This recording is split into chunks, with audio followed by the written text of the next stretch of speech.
ओम नमः शिवाय। हर हर महादेव।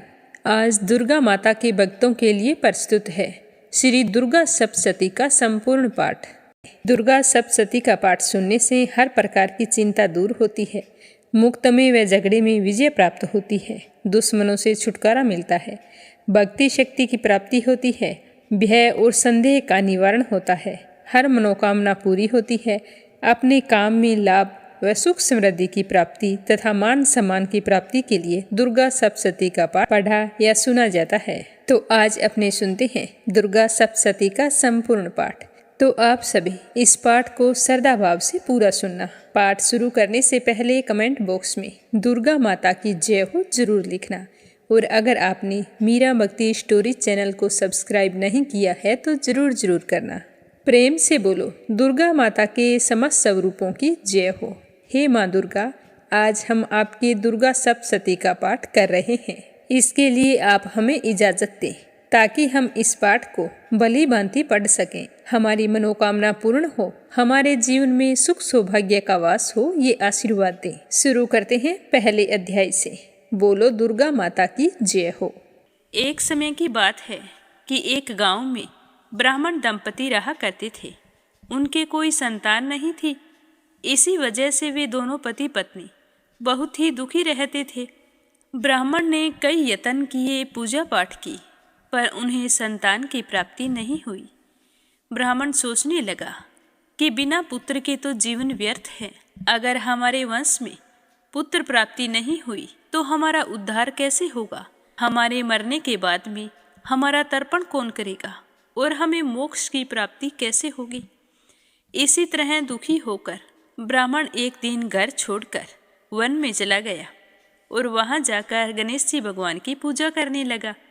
घर पर उसकी पत्नी भी पुत्र प्राप्ति के लिए गणेश जी महाराज की पूजा पाठ किया करती थी। वह हर बुधवार को गणेश जी के व्रत रखती, गणेश जी भगवान को सिंदूर से तिलक करके दुर्वा घास अर्पित करती और गुड़ का भोग लगाया करती थी। फिर स्वयं एक ही समय भोजन करती।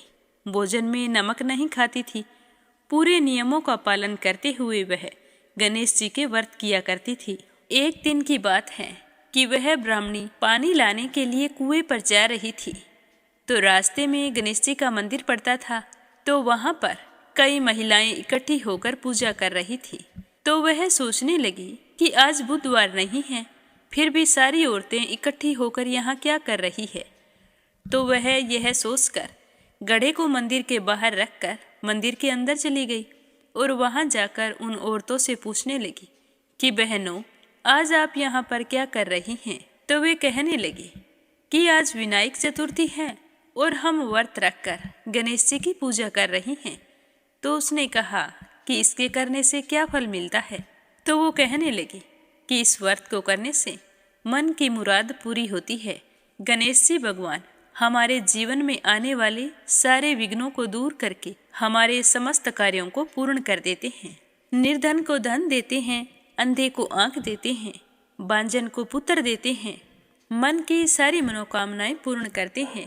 गणेश जी भगवान मन की सारी मनोकामनाएं पूर्ण करते हैं। तो उनसे व्रत की सारी विधि जानकर वह ब्राह्मणी बहुत ही खुश हुई और उनका धन्यवाद करते हुए घर आ गई।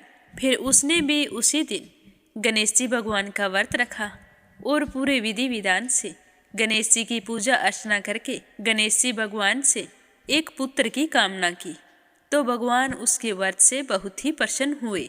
और उधर वह ब्राह्मण पूजा पाठ करते करते थक चुका था, पर भगवान ने उन्हें दर्शन नहीं दिए।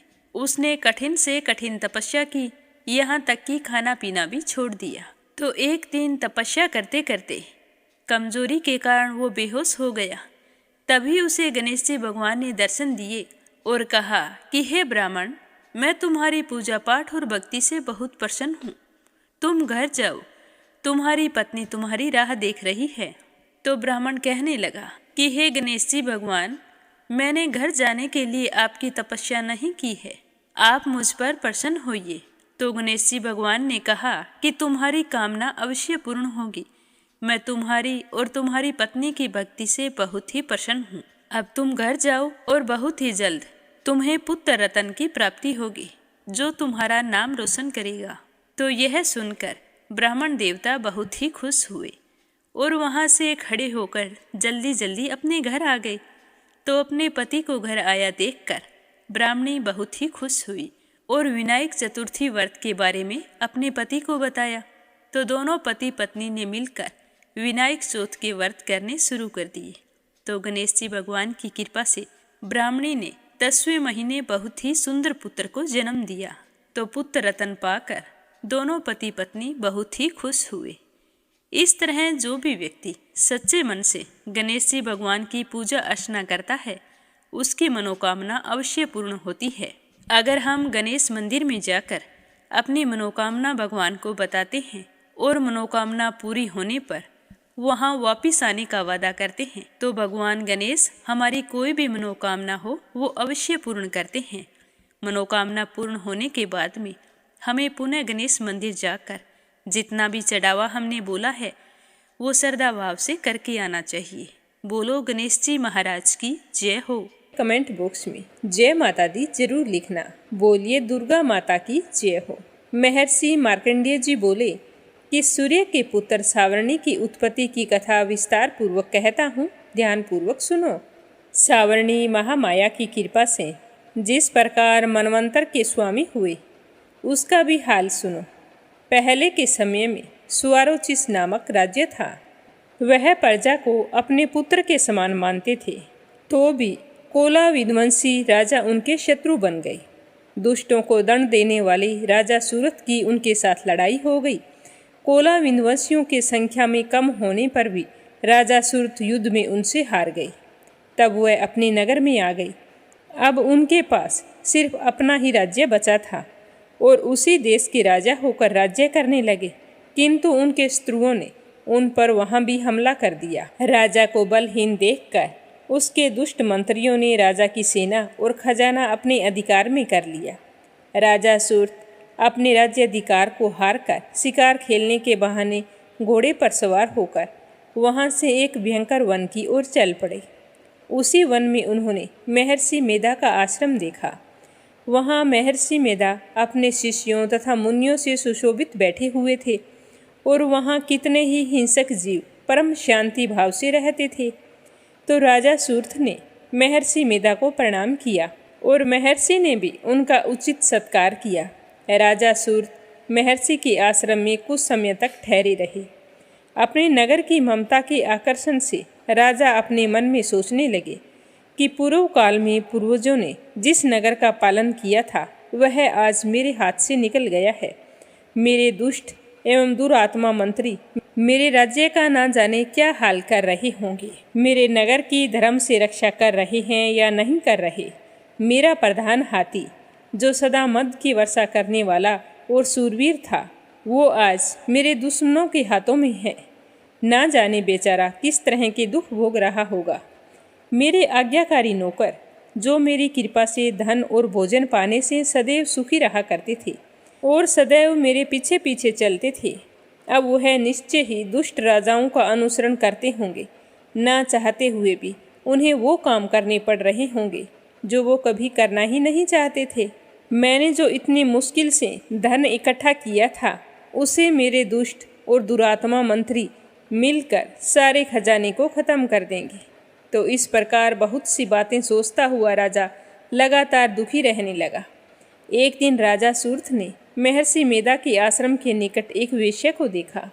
तो राजा ने उससे पूछा कि भाई तुम कौन हो, यहाँ तुम्हारे आने का क्या कारण है और तुम मुझे शोकग्रस्त अनमने से दिखाई दे रहे हो, इसका क्या कारण है। तो राजा के वचन सुनकर उस वेश्या ने महाराज को प्रणाम करके कहा कि महाराज, मेरा नाम समाधि है। मैं धनियों के कुल में उत्पन्न हुआ एक वेश्या हूँ। मेरी पत्नी बहुत ही दुष्ट है और वैसे ही मेरे पुत्र हैं। उन्होंने धन के लोभ में मेरा सारा धन छीन लिया है और मुझे घर से बाहर निकाल दिया। तो मैं इसी तरह दुखी होकर इस वन में चला आया हूँ और यहीं पर रहता हूँ। मैं इस बात को भी नहीं जानता कि अब घर पर सारे कुशल मंगल हैं या नहीं हैं। यहाँ पर मैं अपने परिवार का आचरण संबंधी कोई समाचार भी नहीं पा सकता कि घर में इस समय सारे कुशल पूर्वक हैं या नहीं हैं। मैं अपने पुत्रों के संबंध में यह भी नहीं जानता कि वो सदाचारी है या दुराचार में फंसे हुए हैं। तो राजा बोले कि जिस धन के लोभी स्त्री पुरुषों ने तुम्हें घर से निकाल दिया है, फिर भी तुम्हारा चित्त उनसे प्रेम क्यों करता है? तो वेश्या ने कहा, मेरे विषय में आपका ऐसा कहना ठीक है, किंतु मेरा मन इतना कठोर नहीं है। यद्यपि उन्होंने धन के लोभ में पड़कर, पितर स्नेह को त्याग कर, पति धर्म को छोड़कर मुझे घर से निकाल दिया है, इतना सब हो जाने के बाद में भी मेरे मन में उनके लिए कठोरता नहीं आती। हे महामते, मेरा मन फिर भी उन्हीं में क्यों फंस रहा है? इस बात को जानता हुआ मैं यह जान नहीं पा रहा हूँ कि मेरा चित्त उनके लिए हमेशा दुखी क्यों रहता है। मैं तो उनके लिए लंबी लंबी सांसें ले रहा हूँ। उन लोगों में प्रेम तो नाम का नहीं है, फिर भी ऐसे निस्नेहियों के लिए मेरा हृदय कठोर नहीं हो रहा है। क्या कारण हो सकता है? तो बताते हुए महर्षि मार्कंडेय जी ने कहा कि हे ब्राह्मण, इसके पश्चात महाराज सूरत और वह वेश्य दोनों महर्षि मेधा के पास गई और उनके साथ यथा योग्य न्याय संभाषण करके दोनों ने वार्ता शुरू की। राजा बोले कि हे भगवान, मैं आपसे एक बात पूछना चाहता हूँ, सो आप कृपया करके मुझे बताइए। मेरा मन अधीन नहीं है, इससे मैं बहुत दुखी हूँ। राज्य धन आदि की चिंता अब भी मुझे सता रही है और मेरी यह ममता अज्ञानियों की तरह बढ़ती ही जा रही है। और यह समाधि नामक वेश्या भी अपने घर से अपमानित होकर आया है। इसके स्वजनों ने इसका त्याग कर दिया है।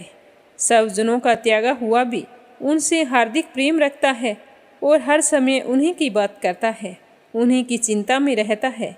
इस तरह हम दोनों ही दुखी हैं। हे महाभाग, उन लोगों के अवगुणों को देखकर हम दोनों के मन में उनके लिए ममता जनित आकर्षण उत्पन्न हो रहा है। हमारे ज्ञान रहते हुए भी ऐसा क्यों है? अज्ञानी मनुष्यों की तरह हम दोनों में यह मूर्खता क्यों है? तो महर्षि मेधा बोले कि विषम मार्ग का ज्ञान सब जंतुओं को है। सबों के लिए हित विषय पृथक पृथक होता है।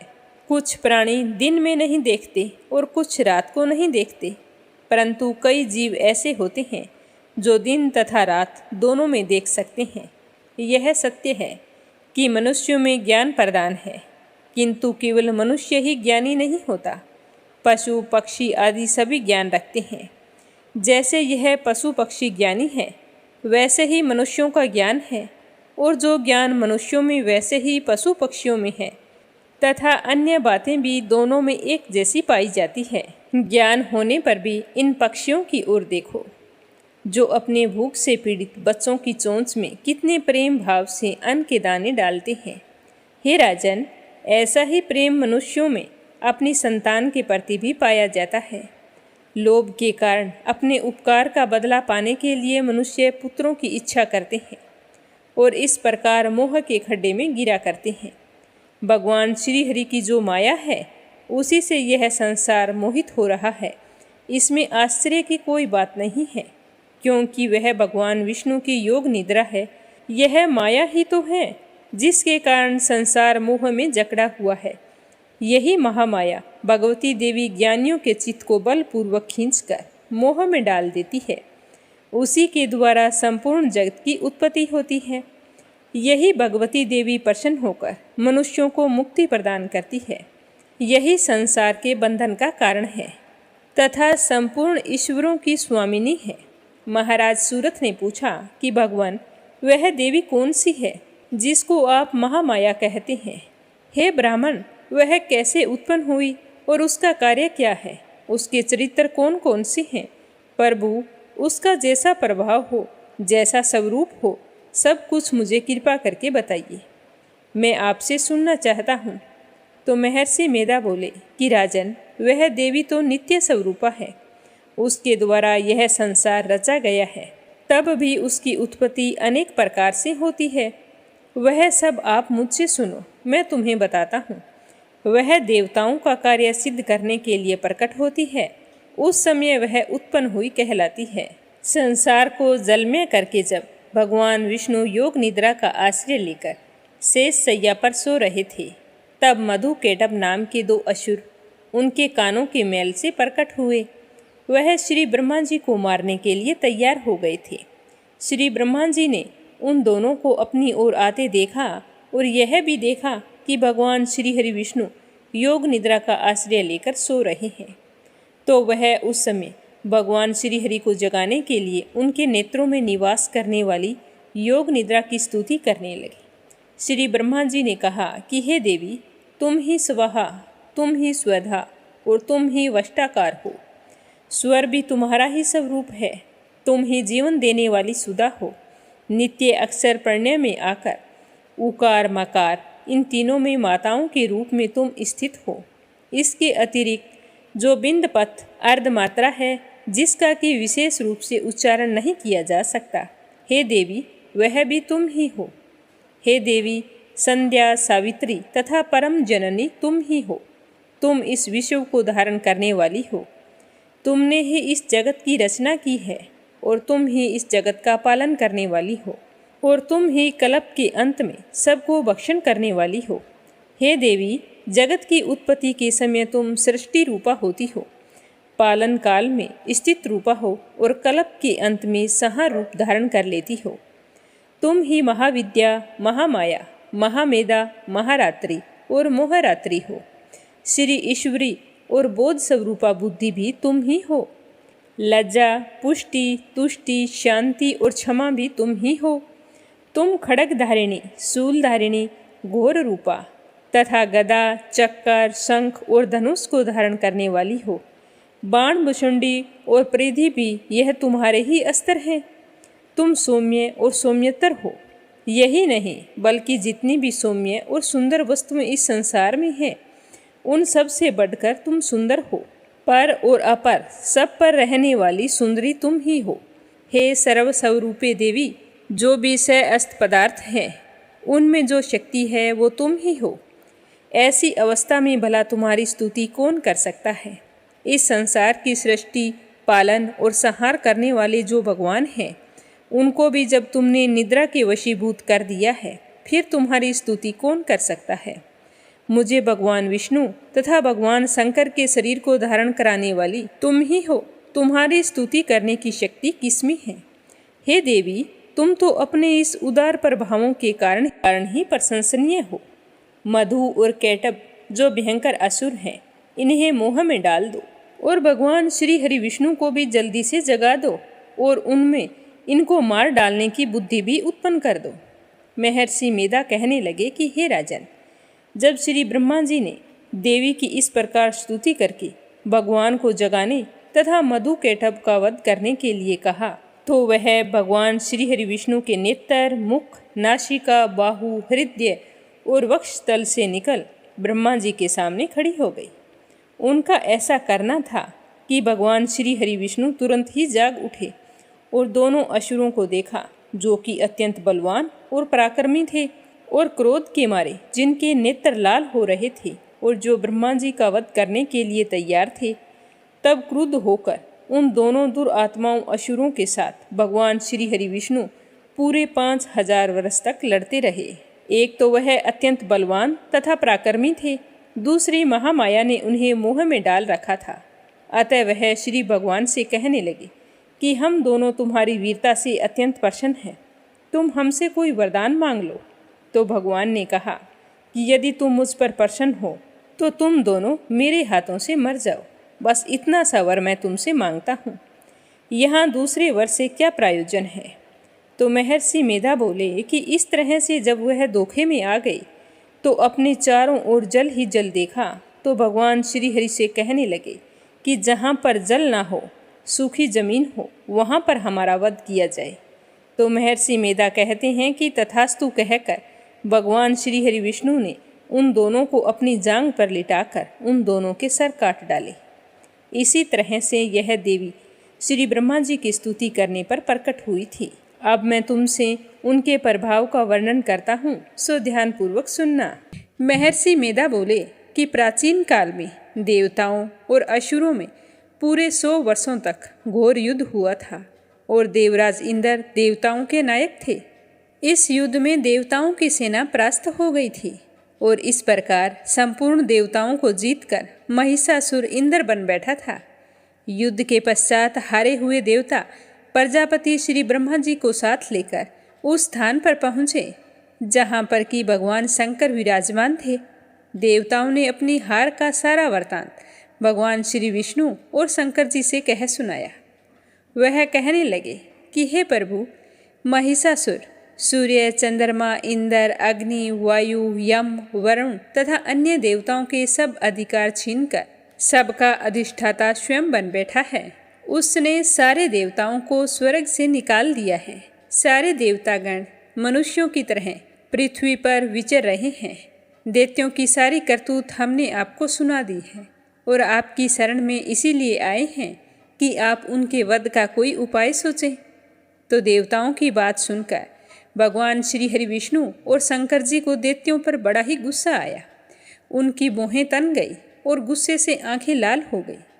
गुस्से में भरे हुए भगवान विष्णु के मुख से बड़ा भारी तेज निकला और उसी प्रकार का तेज भगवान शंकर, ब्रह्मा और इंद्र आदि दूसरे देवताओं के मुख से प्रकट हुआ। फिर वह सारा तेज एक में मिल गया और तेज का पुंज ऐसे दिख रहा था जैसे कि जाज्वल्यमान पर्वत हो। देवताओं ने देखा कि उस पर्वत की ज्वाला चारों ओर फैली हुई थी और देवताओं के शरीर से प्रकट हुए तेज की किसी अन्य तेज से तुलना नहीं हो सकती थी। एक स्थान पर इकट्ठा होने पर वह तेज एक देवी के रूप में परिवर्तित हो गया और अपने प्रकाश से तीनों लोकों में व्याप्त जान पड़ा। वह भगवान शंकर का तेज था। उससे देवी का मुख प्रकट हुआ। यमराज के तेज से उसके सिर के बाल बने। भगवान विष्णु के तेज से उसकी भुजाएं बनी। चंद्रमा के तेज से दोनों स्तन और इंद्र के तेज से जंगा तथा पिंडली बने। पृथ्वी के तेज से निस्तंभ भाग बना। पितामह ब्रह्मा जी के तेज से दोनों चरण और सूर्य के तेज से उनकी अंगुलियां पैदा हुई। वसुओं के तेज से हाथों की अंगुलियां व कुबेर के तेज से नासिका बनी।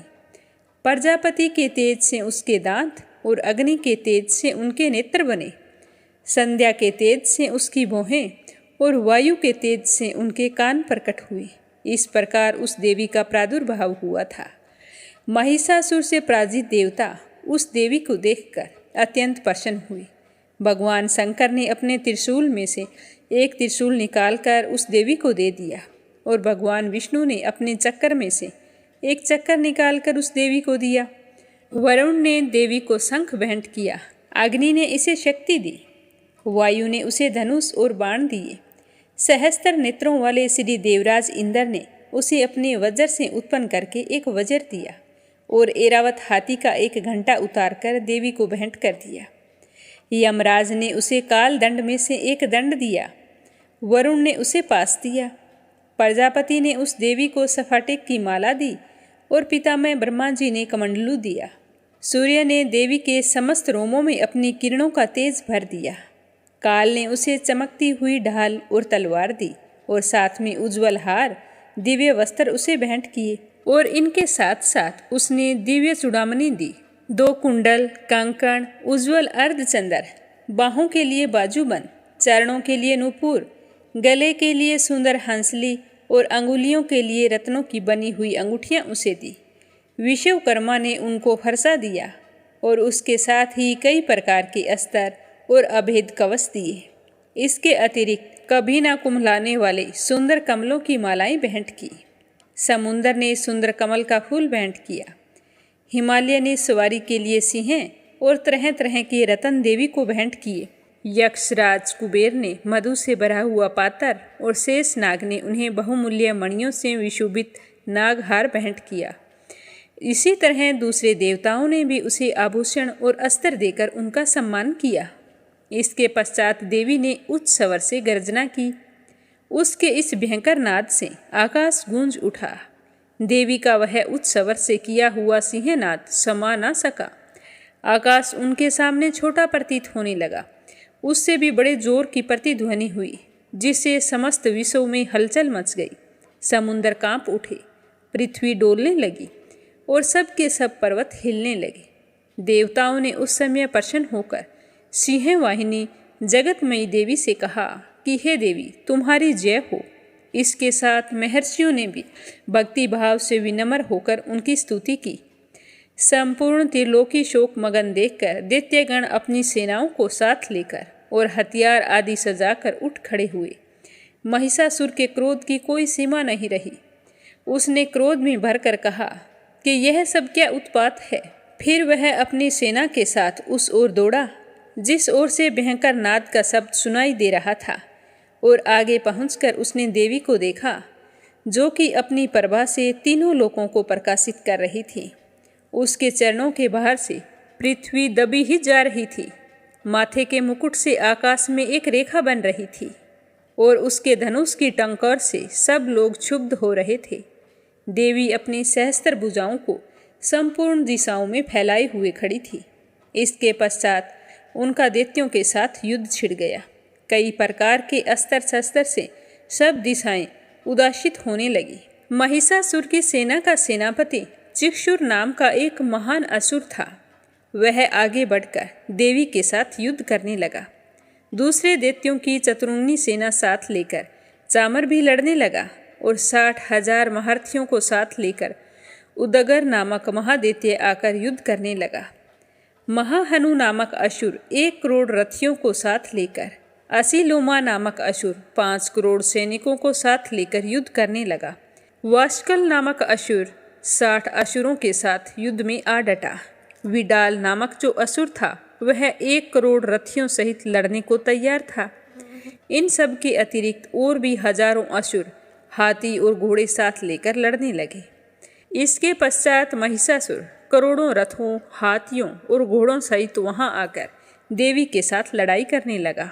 सभी असुर तोमर, भिंदीपाल, शक्ति, मुसल, खड़ंगों, हर्षों, पटियों के साथ रणभूमि में देवी के साथ युद्ध करने लगे। कई शक्तियां फेंकने लगे और कोई अन्य शस्त्र आदि। इसके पश्चात सब दैत्य अपनी अपनी तलवारें हाथों में लेकर देवी की ओर दौड़े, उसे मार डालने का प्रयास करने लगे। मगर देवी ने क्रोध में भरकर खेल ही खेल में उन सब के अस्त्र शस्त्रों को काट दिया। इसके पश्चात ऋषियों और देवताओं ने देवी की स्तुति आरंभ कर दी और वह प्रसन्न होकर असुरों के शरीर पर अस्त्र शस्त्रों की वर्षा करती रही। देवी का वाहन भी क्रोध में भरकर दैत्य सेना में इस प्रकार विचरने लगा जैसे कि वन में दावानल फैल रहा हो। युद्ध करती हुई देवी ने क्रोध में भरकर जितने श्वासों को छोड़ा वह तुरंत ही सैकड़ों हजारों गणों के रूप में परिवर्तित हो गई। फरसे, भिंदीपाल, खड़ग तथा पटिश इत्यादि अस्त्रों के साथ दैत्यों से युद्ध करने लगे। देवी की शक्ति से बढ़े हुए वो गण दैत्यों का नाश करते हुए ढोल, शंख व मृदंग आदि बजा रहे थे।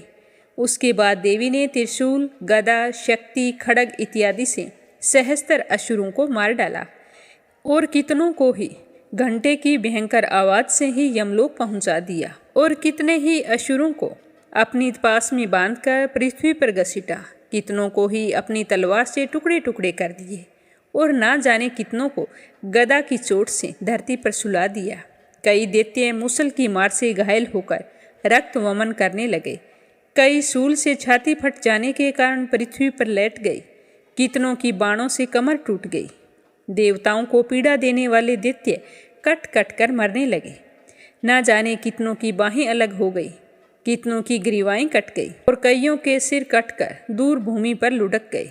कितनों के शरीर बीच में से कट गई। ना जाने कितनों की जांघाएं कट गई और वो पृथ्वी पर गिर पड़े। और ना जाने कितने ही सिर व पैरों के कट जाने पर भी पृथ्वी से उठ खड़े हुए और शस्त्र लेकर देवी से लड़ने लगे। कई दैत्यगण भूमि में बाजों की ध्वनि के साथ नाच रहे थे। कई असुर जिनके सर कट चुके थे बिना सिर के धड़ ही हाथ में शस्त्र लिए हुए लड़ाई कर रहे थे। दैत्य रह रहकर ठहरो ठहरो कहते हुए देवी को युद्ध के लिए ललकार रहे थे। जहाँ पर यह घोर संग्राम हुआ वहाँ की भूमि रथ, हाथी, घोड़े और असुरों की लाशों से भर गई और असुर सेना के बीच में रक्तपात होने के कारण रुधिर की नदियां बह रही थी। और इस तरह देवी ने असुरों की विशाल सेना को क्षण भर में ही इस तरह से नष्ट कर डाला जैसे काठ के ढेर को अग्नि पल भर में सवा कर देती है। और देवी का सिंह भी गर्दन के बालों को हिलाता हुआ और बड़ा शब्द करता हुआ असुरों के शरीर से मानो उनके प्राणों को ढूंढ रहा था। वहां देवी के गणों ने जब दैत्यों के साथ युद्ध किया तो देवताओं ने प्रसन्न होकर आकाश से उन पर फूलों की बारिश की। महर्षि मेधा ने कहा कि महिषासुर की सेना नष्ट होती देखकर उस सेना का सेनापति चिक्षुर क्रोध में भरकर देवी के साथ युद्ध करने के लिए आगे बढ़ा। वह देवी पर इस प्रकार बाणों की वर्षा करने लगा मानो सुमेरु पर्वत पर पानी की धार बरसा रहा हो। इस प्रकार देवी ने अपने बाणों से उसके बाणों को काट डाला तथा उसके घोड़ों व सारथी को मार दिया और साथ ही उसके धनुष और उसकी अत्यंत ऊंची ध्वजा को भी काटकर नीचे गिरा दिया। उसका धनुष कट जाने के पश्चात उसके शरीर के अंगों को भी अपने बाणों से बींध दिया। धनुष, घोड़ों और सारथी के नष्ट हो जाने पर वह असुर ढाल और तलवार लेकर देवी की तरफ आगे बढ़ा। उसने उसी तीक्ष्ण धार वाली तलवार से देवी के सिंह के मस्तक पर प्रहार किया और बड़े वेग से देवी की बाईं भुजा पर वार किया, किंतु देवी की बाईं भुजा को छूते ही उसकी तलवार के टूटकर 2 टुकड़े हो गए। इससे दैत्य ने क्रोध में भरकर शूल हाथ में लिया और उसे भद्रकाली देवी की ओर फेंका। देवी की ओर आता हुआ वह शूल आकाश से गिरते हुए सूर्य के समान प्रज्वलित हो उठा। उस शूल को अपनी ओर आते हुए देखकर देवी ने भी शूल छोड़ा और महाअसुर के शूल के 100 टुकड़े कर दिए और साथ ही महाअसुर के प्राण भी हर लिए। चिक्षुर के मरने पर देवताओं को दुख देने वाला चामर नामक दैत्य हाथी पर सवार होकर देवी से लड़ने के लिए आगे आया और उसने भी आने के साथ ही अपनी शक्ति से प्रहार किया, किंतु देवी ने अपनी हुंकार से ही उसे तोड़कर पृथ्वी पर डाल दिया। शक्ति को टूटा हुआ देखकर दैत्य ने क्रोध से लाल होकर शूल को चलाया, किंतु देवी ने उसको भी काट दिया। इतने में देवी का सिंह उछलकर हाथी के मस्तक पर सवार हो गया और दैत्य के साथ युद्ध करने लगा। फिर वह दोनों लड़ते हुए हाथी पर से पृथ्वी पर आ गिरे और दोनों बड़े क्रोध से लड़ने लगे। फिर सिंह जोर से आकाश की ओर उछला और जब पृथ्वी की ओर आया तो अपने पंजे से चामर का सिर धड़ से अलग कर दिया। क्रोध से भरी हुई देवी ने शिला और वृक्ष आदि की चोटों से उदगर को भी मार डाला। कराल को दांतों, मुक्कों और थप्पड़ों से चूर्ण कर डाला।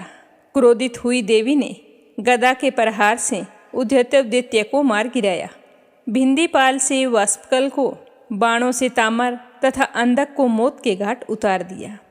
3 नेत्रों वाली परमेश्वरी ने त्रिशूल से उग्रास्य, उग्रवीर्य और महाहनु नामक राक्षसों को मार गिराया। उसने अपनी तलवार से विंडाल नामक दैत्य का सर काट डाला तथा अपने बाणों से दुर्धर और दुर्मुख राक्षसों को यमलोक पहुंचा दिया।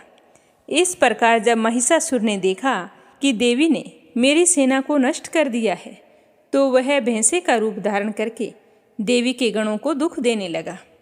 उन गणों में से कितनों ने ही उसने मुख के प्रहार से, कितनों को खुरों से और ना जाने कितनों को पूंछ से और कितनों को ही सींगों से और कईयों को दौड़ा दौड़ा कर, अनेकों को सिंहनाद से, कितनों को चक्कर देकर, कितनों को श्वास वायु के झोंकों से पृथ्वी पर गिरा दिया। वह दैत्य इस प्रकार गणों की सेना को गिराकर देवी के सिंह को मारने के लिए दौड़ा। इस पर देवी को बड़ा ही गुस्सा आया। उधर दैत्य भी क्रोधित होकर धरती को खुरों से खोदने लगा तथा सींगों से पर्वत को उखाड़ उखाड़ कर धरती पर फेंकने लगा और मुख से शब्द करने लगा।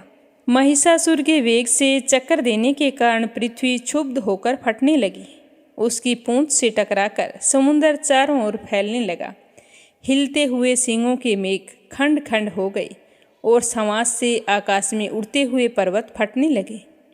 इस तरह क्रोध में भरे हुए राक्षस को देखकर चंडिका को भी गुस्सा आ गया और वह उसे मारने के लिए क्रोध में भर गई।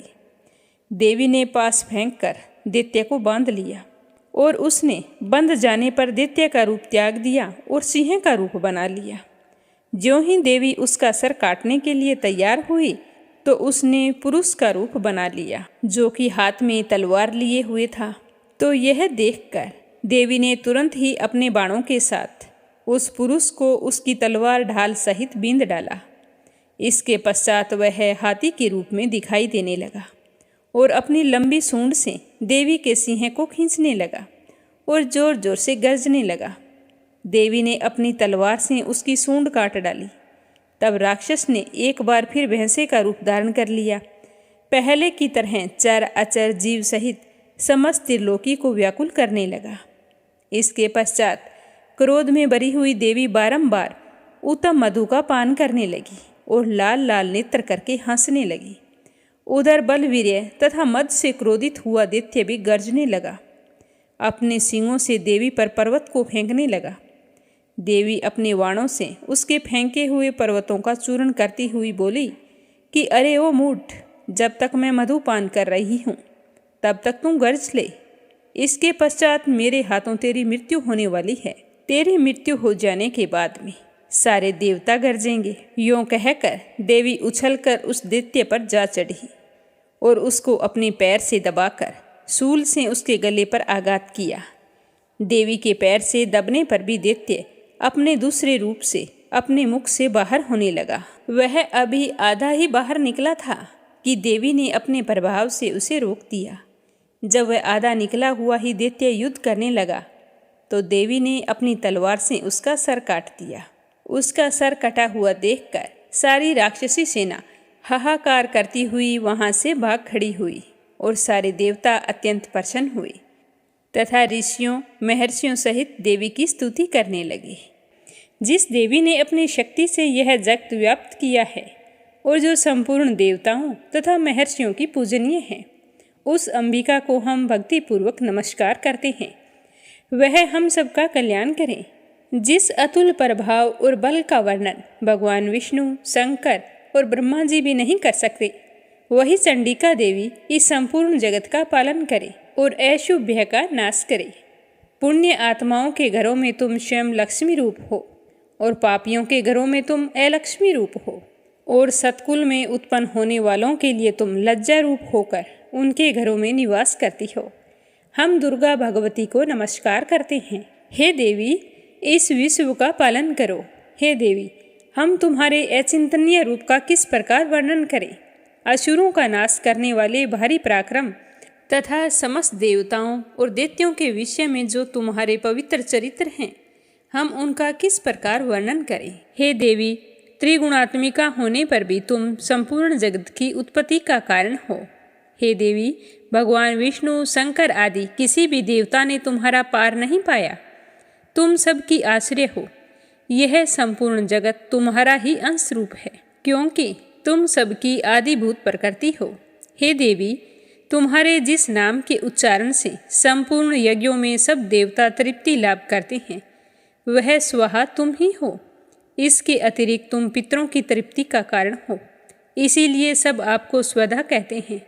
हे देवी, वह विद्या जो मोक्ष देने वाली है, जो अचिंतनीय महाज्ञान स्वरूपा है, तत्वों के सार को वश में करने वाले, संपूर्ण दोषों को दूर करने वाले, मोक्ष की इच्छा वाले मुनिजन जिसका अभ्यास करते हैं, वह तुम ही हो।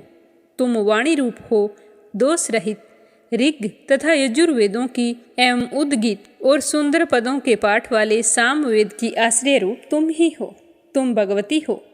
इस विश्व की उत्पत्ति एवं पालन के लिए तुम वार्ता के रूप में प्रकट हुई हो और तुम संपूर्ण संसार की पीड़ा हरने वाली हो। हे देवी, जिससे सारे शास्त्रों को जाना जाता है, वह मेधा शक्ति तुम ही हो। दुर्गम भव सागर में पार करने वाली नौका तुम ही हो। लक्ष्मी रूप से विष्णु भगवान के हृदय में निवास करने वाली और भगवान महादेव द्वारा सम्मानित गौरी देवी तुम ही हो। मंद मुस्कान वाले, निर्मल पूर्णचंद बिंब के समान और उत्तम सोने की मनोहर कांति से कामिन्य तुम्हारे मुख को देखकर भी महिषासुर क्रोध में भर गया। यह बड़े आश्चर्य की बात है। और हे देवी, तुम्हारा यही मुख जब क्रोध से भर गया तो उदय काल के चंद्रमा की भांति लाल हो गया, तनी हुई बहों के कारण विकराल रूप हो गया। उसे देखकर भी महिषासुर के शीघ्र प्राण नहीं निकले। यह भी बड़ी आश्चर्य की बात है। आपके कुपित मुख के दर्शन करके भला कौन जीवित रह सकता है। हे देवी, तुम हमारे कल्याण के लिए प्रसन्न हो जाओ। आपके प्रसन्न होने से इस जगत का अभ्युदय होता है और जब आप क्रोधित हो जाती हैं तो कितने ही कुलों का सर्वनाश हो जाता है। यह तो हमने अभी अभी जाना है कि जब तुमने महिषासुर की बहुत बड़ी सेना को देखते ही देखते मार दिया है। हे देवी, सदा प्रताप देने वाली तुम जिस पर प्रसन्न हो जाती हो वही देश में सम्मानित होते हैं। जिनके धन यश की वृद्धि होती है उनका धर्म कभी भी स्थिर नहीं होता और उनके यहाँ अधिक पुत्र और पुत्रियाँ और नौकर होते हैं। हे देवी, तुम्हारी कृपा से ही धर्मात्मा पुरुष प्रतिदिन श्रद्धापूर्वक यज्ञ करता है और धर्माकुल आचरण करता है और उसके प्रभाव से स्वर्गलोक में जाता है, क्योंकि तुम 3 लोकों में मनवांछित फल देने वाली हो। हे माँ दुर्गे, तुम स्मरण करने पर संपूर्ण जीवों के भय नष्ट कर देती हो और स्थिर चित्त वालों के द्वारा चिंतन करने पर उन्हें और भी अत्यंत मंगल कर देती हो। हे दरिद्र दुखनाशिनी देवी, तुम्हारे सिवा दूसरा कौन है? तुम्हारा चित्त सदा दूसरों के उपकार में लगा रहता है। हे देवी, तुम स्त्रियों को इसीलिए मारती हो कि उनके मारने से दूसरों को सुख मिलता है। वह चाहे नरक में जाने के लिए चिरकाल तक पाप करते हों, किंतु तुम्हारे साथ युद्ध करके सीधे स्वर्ग को जाएं, इसीलिए तुम उनका वध करती हो। हे देवी, क्या तुम दृष्टिपात मात्र से समस्त असुरों को वशम नहीं कर सकती? अवश्य ही कर सकती हो, किंतु तुम्हारा स्त्रियों को शस्त्रों के द्वारा मारना इसीलिए है कि शस्त्रों के द्वारा मरकर वे स्वर्ग को जावें। इस तरह से हे देवी, उन स्त्रियों के प्रति भी तुम्हारे मन में विचार उत्तम है।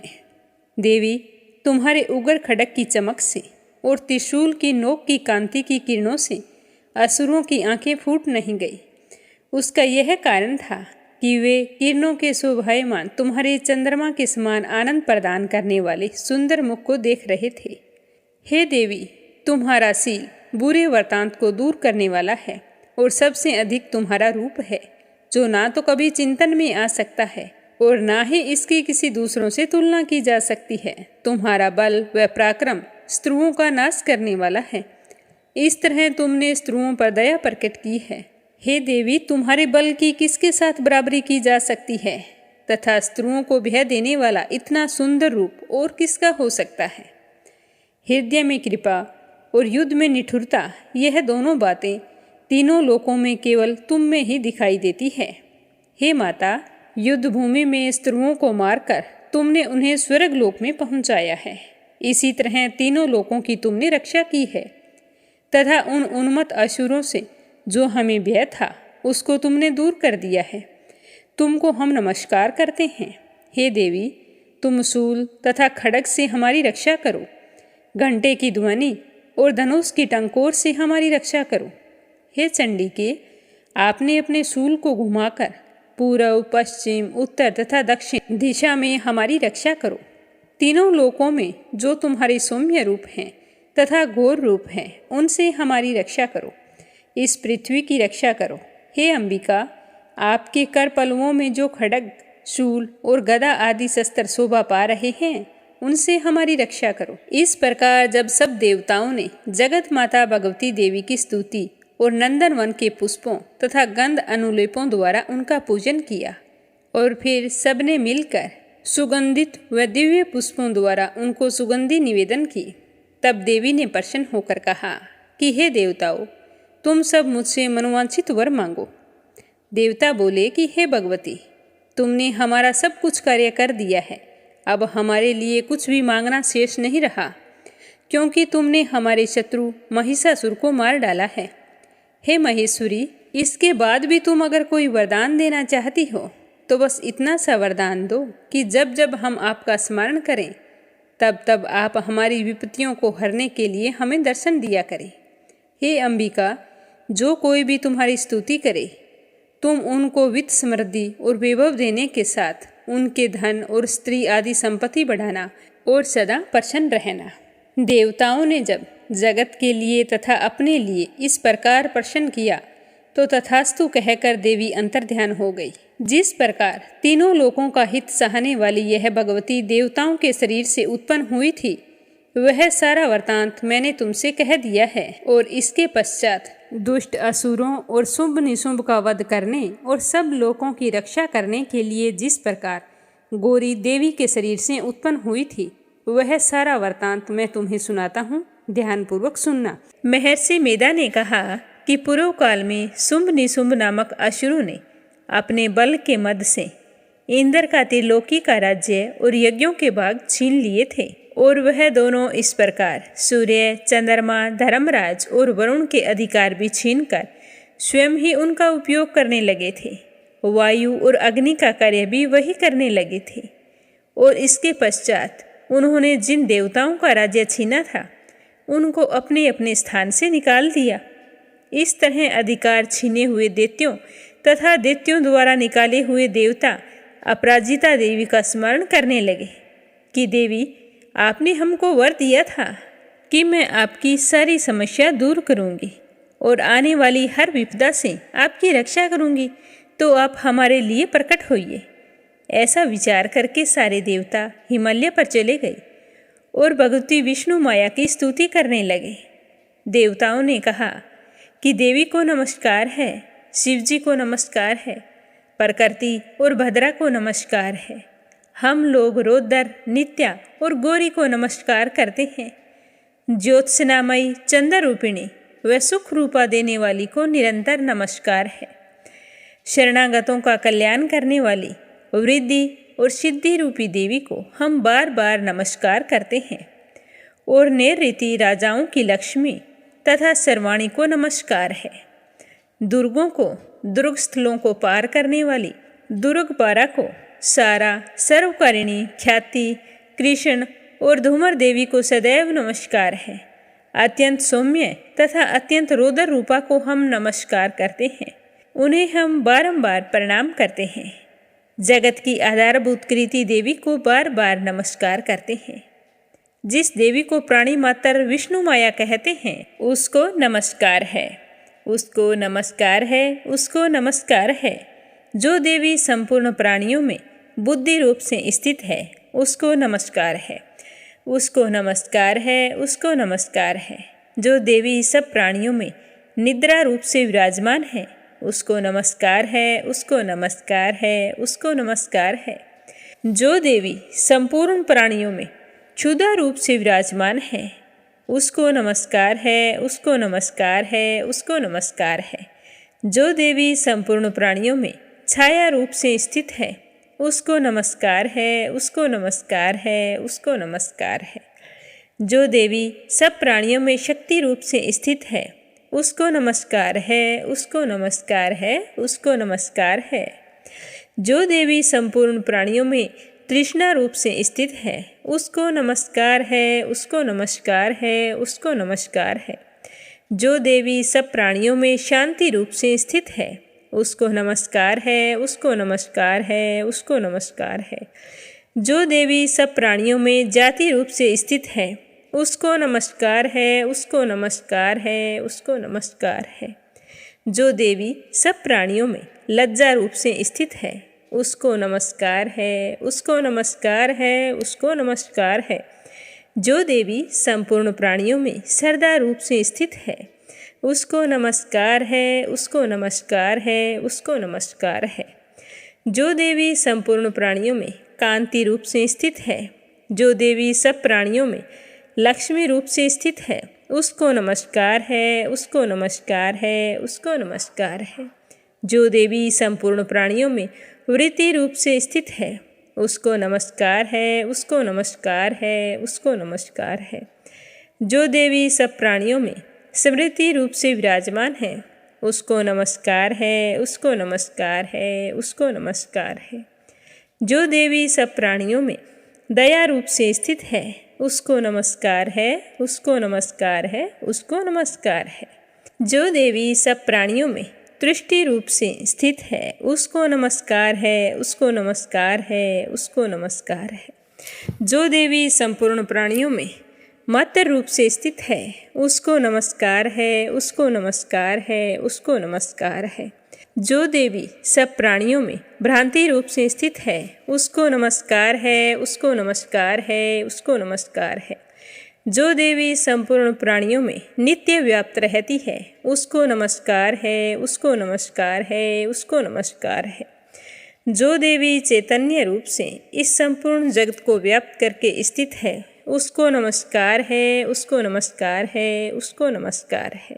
पूर्व काल में देवताओं ने अपने अभिष्ट फल पाने के लिए जिसकी स्तुति की और देवराज इंद्र ने बहुत दिनों तक जिनका सेवन किया है, वह कल्याण की साधना भूता ईश्वरी हमारा कल्याण और मंगल करे तथा सारी विपत्तियों को नष्ट कर डाले।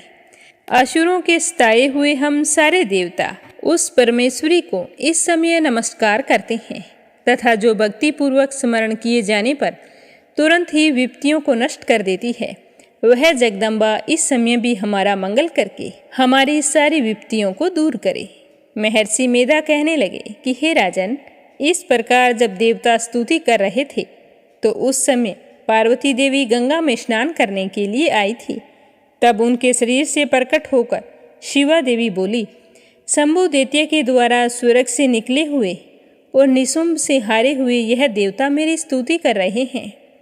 पार्वती के शरीर से अंबिका निकली थी, इसीलिए उसको संपूर्ण लोक में कौशिकी कहते हैं। कौशिकी के प्रकट होने के पश्चात पार्वती देवी के शरीर का रंग काला पड़ गया और वह हिमालय पर रहने वाली कालिका देवी के नाम से प्रसिद्ध हुई। फिर शुंभ और निशुंभ के दूत चंडमुंड वहां आए और उन्होंने वहां पर परम मनोहर रूप वाली अंबिका देवी को देखा तो वो शुंभ के पास जाकर बोले कि महाराज, एक अत्यंत सुंदर स्त्री हिमालय को प्रकाशित कर रही है। वैसा रंग रूप तो आज तक हमने किसी का नहीं देखा। हे असुरेश्वर, आप यह पता लगाएं कि वो कौन है और उसको ग्रहण कर लो। वह स्त्रियों में रतन है। वह अपनी कांति से 10 दिशाओं को प्रकाशित करती हुई वहां पर स्थित है, इसीलिए आपका उसको देखना उचित है। हे प्रभु, 3 लोकों के हाथी, घोड़े, मणि इत्यादि जितने भी रतन हैं, वह इस समय आपके घर में शोभायमान है। हाथियों में रतन रूप ऐरावत हाथी, उत्सरेवा नामक घोड़ा आप इंद्र से ले आए हैं। हंसों से जुता हुआ विमान जो कि ब्रह्मा जी के पास था, आज आपके पास है। और यह महापद नाम खजाना आपने कुबेर से छीना है। समुद्र ने आपको सदा खिले हुए फूलों की किंजलकेनी नामक माला दी है। वरुण का कंचन की वर्षा करने वाला छत्तर आपके पास है। रथों में श्रेष्ठ प्रजापति का रथ भी आपके पास ही है। हे दैत्येंद्र, मृत्यु से उत्क्रांतिका नामक शक्ति भी आपने छीन ली है और वरुण का पास भी आपके भ्राता निशुंभ के अधिकार में है। और जो अग्नि में ना जल सके ऐसे 2 वस्त्र भी आपको अग्निदेव ने ही दिए हैं। हे दैत्यराज, इस प्रकार सारी रतन रूपी वस्तुएं आप संग्रह कर चुके हैं, तो फिर आप यह कल्याणकारी स्त्रियों में रतन रूप अनुपम स्त्री को क्यों नहीं ग्रहण करते हैं। महर्षि मेधा बोले कि चंडमुंड का यह वचन सुनकर शंभु ने विचार किया कि सुग्रीव को अपना दूत बनाकर उस देवी के पास भेजा जाए और साथ में मेरा प्रस्ताव भी उसके सामने रख देगा। सर्वप्रथम सुग्रीव को सब कुछ समझा दिया और कहा कि तुम वहां जाकर उस औरत को अच्छी तरह से समझाना और उपाय ऐसा करना कि वो प्रसन्न होकर तुरंत मेरे पास चली आए। तो सारी बात सुनकर दूत सुग्रीव पर्वत के उस रमणीय भाग में पहुंच गया जहां देवी रहती थी। दूत ने कहा कि हे देवी, दैत्यों का राजा शुंभ जो इस समय 3 लोकों का स्वामी है, मैं उसका दूत हूँ और तुम्हारे पास आया हूँ। संपूर्ण देवता उसकी आज्ञा एक ही स्वर में मानते हैं। अब जो उसने संदेश भेजा है उसे ध्यानपूर्वक सुनो। उसने कहा है कि इस समय संपूर्ण त्रिलोकी मेरे वश में है। संपूर्ण यज्ञों के भाग को पृथक पृथक मैं ही लेता हूँ और 3 लोकों में जितने ही श्रेष्ठ रतन हैं वो मेरे पास हैं। देवराज इंद्र का वाहन ऐरावत हाथी मेरे पास है जो मैंने छीन लिया है। उत्सरेवा नामक घोड़ा जो क्षीर सागर मंथन करने से प्रकट हुआ था, उसे भी देवताओं ने मुझे समर्पित किया है। हे सुंदरी, इसके अतिरिक्त और भी जो रत्न भूषण पदार्थ देवताओं के पास थे, आज वो सब कुछ मेरे पास हैं। हे देवी, मैं तुम्हें संसार की स्त्रियों में रतन मानता हूँ और रत्नों का उपभोग करने वाला मैं ही हूँ। हे चंचल कटाओं वाली सुंदरी, अब यह मैं तुझ पर छोड़ता हूँ कि तू मेरे या मेरे भाई महापराक्रमी निशुंभ की सेवा में आ जाए। यदि तुम मुझे वरेगी तो तुझे अतुल महान ऐश्वर्य की प्राप्ति होगी। अतः तुम अपनी बुद्धि से यह विचार करके मेरे पास चली आओ। महर्षि मेधा ने कहा कि दूत के ऐसा कहने पर संपूर्ण जगत का कल्याण करने वाली भगवती दुर्गा मन ही मन मुस्कुराई और इस प्रकार कहने लगी कि हे दूत, तू जो कुछ कह रहा है वह सत्य है और इसमें किंचित मात्र भी झूठ नहीं है। शुंभ इस समय तीनों लोकों का स्वामी है और निशुंभ भी उसी की तरह पराक्रमी है, किंतु उसके संबंध में जो मैं प्रतिज्ञा कर चुकी हूँ उसे मैं कैसे झुठला सकती हूँ।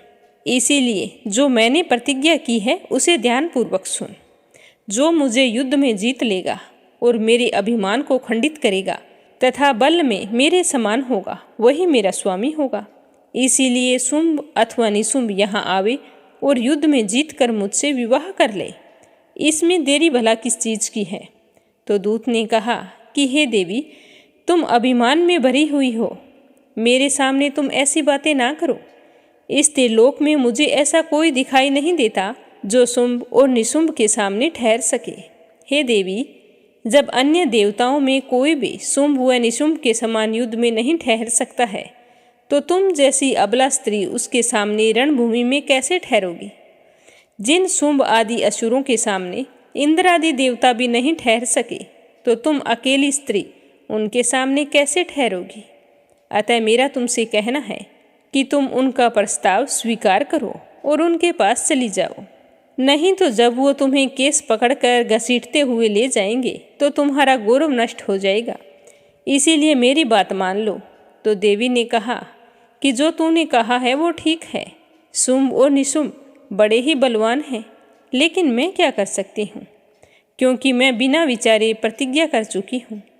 इसीलिए तुम जाओ और जो कुछ भी मैंने कहा है वह सब आदरपूर्वक शुंभ निशुंभ से कह दो। इसके बाद में उन्हें जो उचित लगेगा वो कर सकते हैं। तो देवी की बात सुनकर शुंभ का दूत वापस लौट आया और वहां आकर सारा वृतांत उसे कह सुनाया। दूत की बात सुनकर ऐश्वर्येंद्र के क्रोध का पारावार ना रहा। उसने अपने सेनापति धूम्रलोचन से कहा कि धूम्रलोचन, तुम अपनी सेना सहित शीघ्र वहां जाओ और उस दुष्टा के केसों को पकड़कर उसे घसीटते हुए यहाँ लेकर आओ। यदि कोई उसकी रक्षा के लिए दूसरा वहाँ पर खड़ा हो, चाहे वो देवता, यक्ष अथवा गंधर्व ही क्यों ना हो, तुम उसको मार डालना। तो महर्षि मेधा बताने लगे कि शुंभ के इस प्रकार आज्ञा देने पर धूम्रलोचन 60,000 राक्षसों की सेना को साथ लेकर वहाँ जा पहुँचा और देवी को देखकर ललकार कर कहने लगा कि अरे, तू अभी शुंभ और निशुंभ के पास चल। यदि तुम प्रसन्नतापूर्वक मेरे साथ नहीं चलोगी तो मैं जबरन तेरे केसों को पकड़कर घसीटता हुआ तुझे वहाँ ले चलूँगा, लेकर तो जरूर जाऊँगा। तो देवी कहने लगी कि शुंभ का भेजा हुआ तेरे जैसा बलवान मुझे बलपूर्वक ले जाएगा तो ऐसी दशा में मैं तुम्हारा कर ही क्या सकती हूँ, लेकिन मैं मर्जी से तुम्हारे साथ नहीं जाऊँगी। तो ऐसा कहने पर धूम्रलोचन उसकी ओर लपका, किंतु देवी ने अपनी हुंकार से उसे वशम कर डाला। यह देखकर असुर सेना क्रोधित होकर देवी की ओर बढ़ी, परंतु अंबिका ने उन सभी पर तीखे बाणों, शक्तियों तथा फरसों की वर्षा आरंभ कर दी।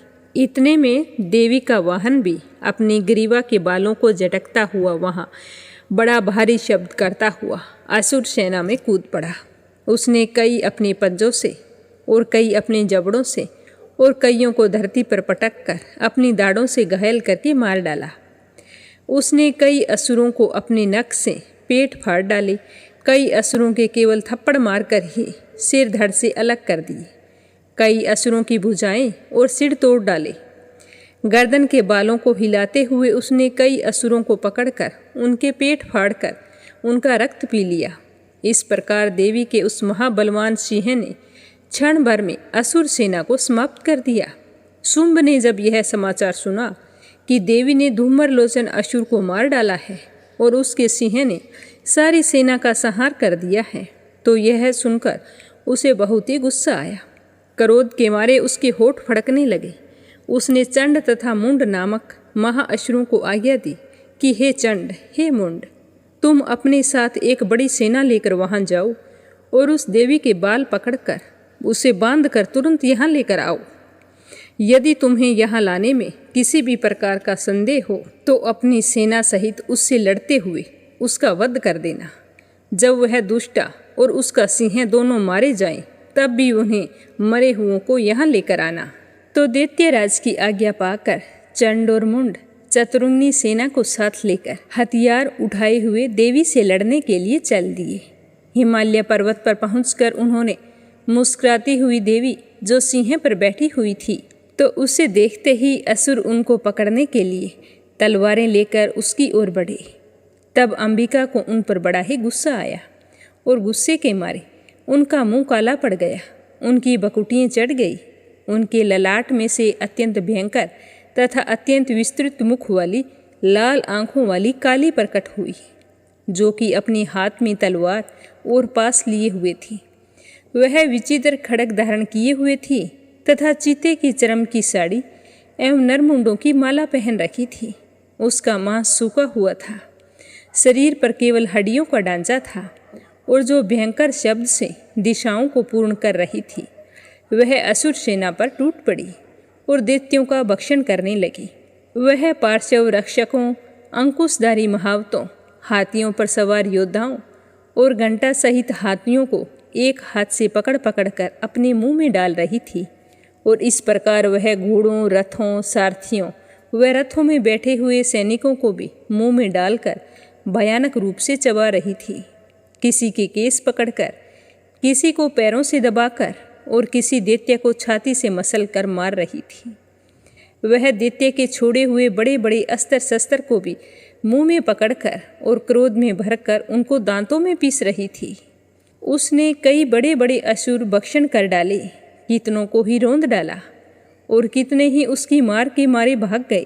कितनों को ही उसने तलवार से मार डाला, कितनों को ही अपने दांतों से समाप्त कर दिया। और इस प्रकार से देवी ने क्षण भर में संपूर्ण दैत्य सेना को नष्ट कर दिया।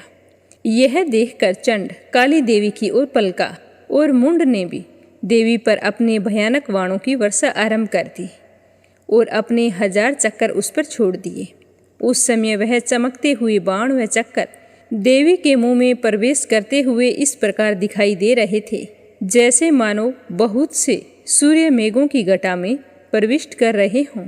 इसके पश्चात भयंकर शब्द के साथ काली ने अत्यंत जोश में भरकर विकट अट्टहास किया और उसका भयंकर मुंह देखा ही नहीं जा रहा था। उसके मुख से सफ़ेद दांतों की पंक्ति चमक रही थी। फिर उसने तलवार हाथ में लेकर हूँ शब्द कहकर चंड के ऊपर आक्रमण किया और उसके केस पकड़कर उसका सर काट कर अलग कर दिया।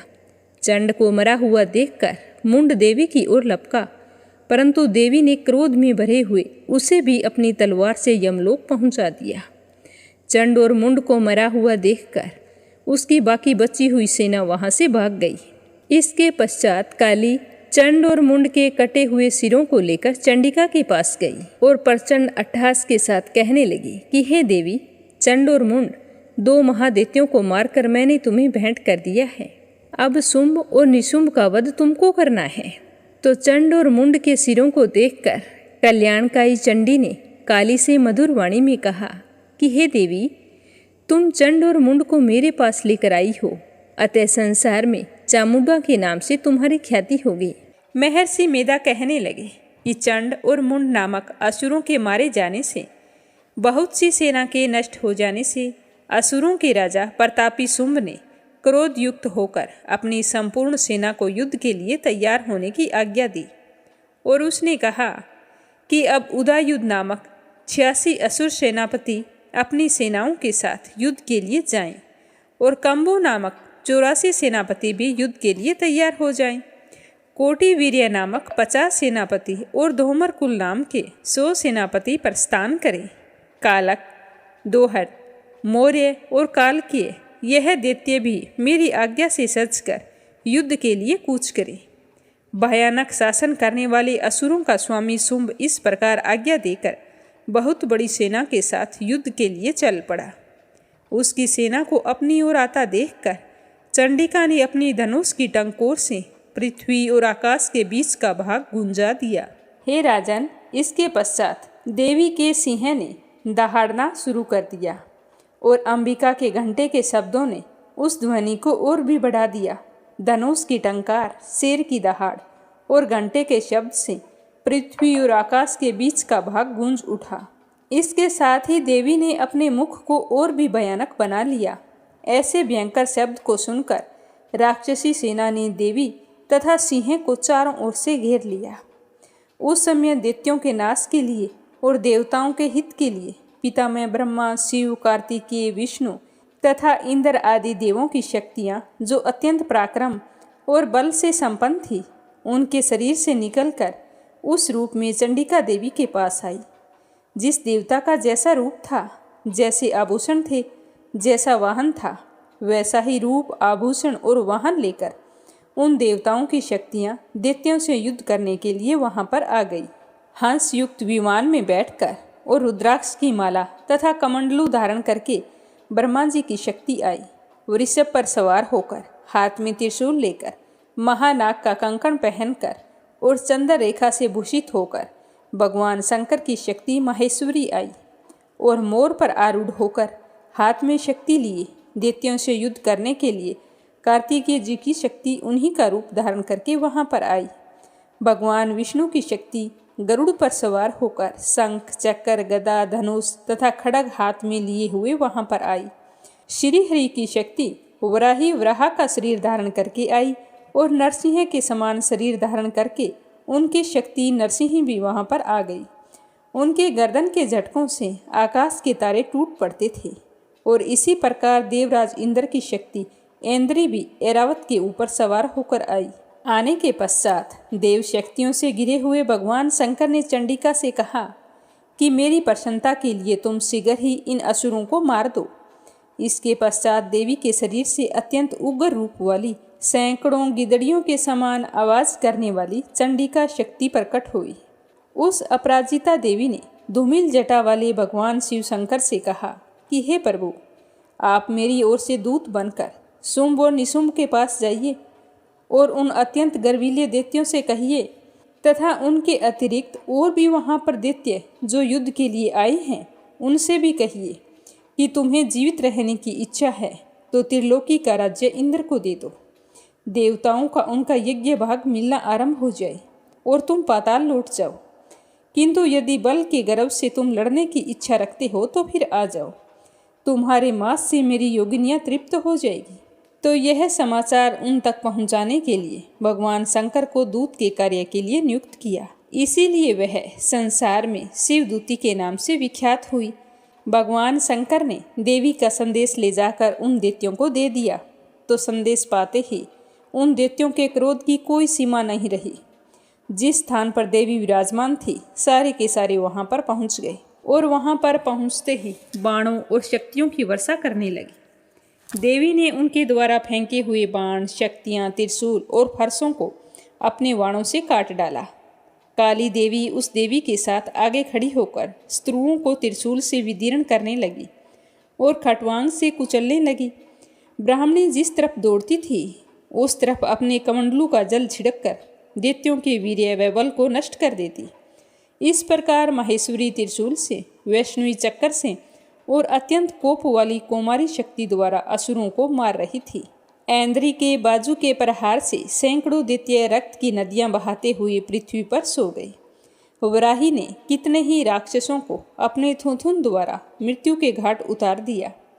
दाढ़ों के अगर भाग से कितने ही राक्षसों की छाती को चीर डाला और चक्कर की चोट से कितनों को ही विदीर्ण करके धरती पर डाल दिया। बड़े बड़े राक्षसों, नारसिंहों अपने नखों से विदीर्ण करके भक्षण कर रही थी और सिंहनाद से चारों दिशाओं को गुंजाती हुई रणभूमि में विचर रही थी। शिवदूती के प्रचंड अट्टहास से कितने ही दैत्य भयभीत होकर पृथ्वी पर गिर पड़े और उनके गिरते ही वह उनको भक्षण कर गई। इस तरह क्रोध में भरे हुए मातृगणों द्वारा नाना प्रकार के उपायों से बड़े बड़े असुरों को मरते हुए देखकर राक्षसी सेना भाग खड़ी हुई और उनको इस तरह से भागता हुआ देखकर रक्तबीज नामक महापराक्रमी राक्षस क्रोध में भरकर युद्ध के लिए आगे बढ़ा। उसके शरीर से रक्त की बूंदें पृथ्वी पर जैसे ही गिरती थी तो उस बूंद का महापराक्रमी दैत्य उत्पन्न हो जाता। रक्तबीज गदा लेकर हाथ में ऐन्द्री के साथ युद्ध करने लगा। जब ऐन्द्री शक्ति ने अपने वज्र से उसको मारा तो घायल होने के साथ साथ उसके शरीर से बहुत सारा रक्त बहने लगा और उसकी प्रत्येक बूंद से उसी के समान बलवान तथा महापराक्रमी अनेक दैत्य भयंकर रूप में प्रकट हो गए। वह सब के सब दैत्य बीज के समान ही बलवान तेज वाले थे। वह भी भयंकर अस्त्र शस्त्र लेकर देवियों के साथ लड़ने लगे। जब ऐन्द्री के वज्र प्रहार से उनके मस्तक पर चोट लगी और रक्त बहने लगा तो उसमें से ही हजारों पुरुष उत्पन्न हो गए। वैष्णवी ने चक्कर और ऐन्द्री ने गदा से रक्त बीज को चोट पहुंचाई। वैष्णवी के चक्कर से घायल होने से उसके शरीर से जो रक्त बहा उससे हजारों महाअसुर उत्पन्न होने लगे, जिनके द्वारा यह जगत व्याप्त हो गया। कुमारी ने शक्ति से, वराही ने खड्ग से और माहेश्वरी ने त्रिशूल से उनको घायल किया। इस प्रकार क्रोध में भरकर उस महादैत्य ने सब मात्र शक्तियों को अलग अलग गदा से प्रहार किया। माताओं ने शक्ति, शूल इत्यादि से उनको बार बार घायल किया। उससे सैकड़ों महादैत्य उत्पन्न हो गए। इस प्रकार उस रक्त बीज के रुधिर से उत्पन्न हुए असुरों से संपूर्ण जगत व्याप्त हो गया, जिससे देवताओं को भय हुआ कि ये सब क्या हो रहा है। देवताओं को भयभीत देखकर चंडिका ने कहा कि हे चामुंडे, अपने मुख को बड़ा करो और मेरे शस्त्र घात से उत्पन्न हुए रक्त बिंदुओं से उत्पन्न हुए महाअसुरों को तुम अपने इस मुख में भक्षण करती जाओ। इस प्रकार रक्त बिंदुओं से उत्पन्न हुए महादैत्यों को भक्षण करती हुई तुम रणभूमि में विचरो। इस प्रकार रक्त क्षीण होने से यह दैत्य नष्ट हो जाएगा।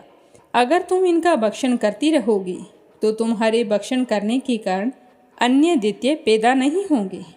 काली से इस प्रकार कहकर चंडिका देवी ने रक्त बीज पर अपने त्रिशूल से प्रहार किया और काली देवी ने अपने मुख से उनका रक्त पी लिया। तब उसने गदा से चंडिका पर प्रहार किया।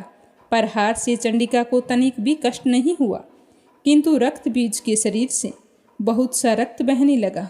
लेकिन उस रक्त को गिरने से पहले ही काली ने अपने मुख में ले लिया। काली के मुख में उस रक्त से जो असुर उत्पन्न हुए उनको उसने भक्षण कर लिया। इस तरह वह रक्त पीती गई।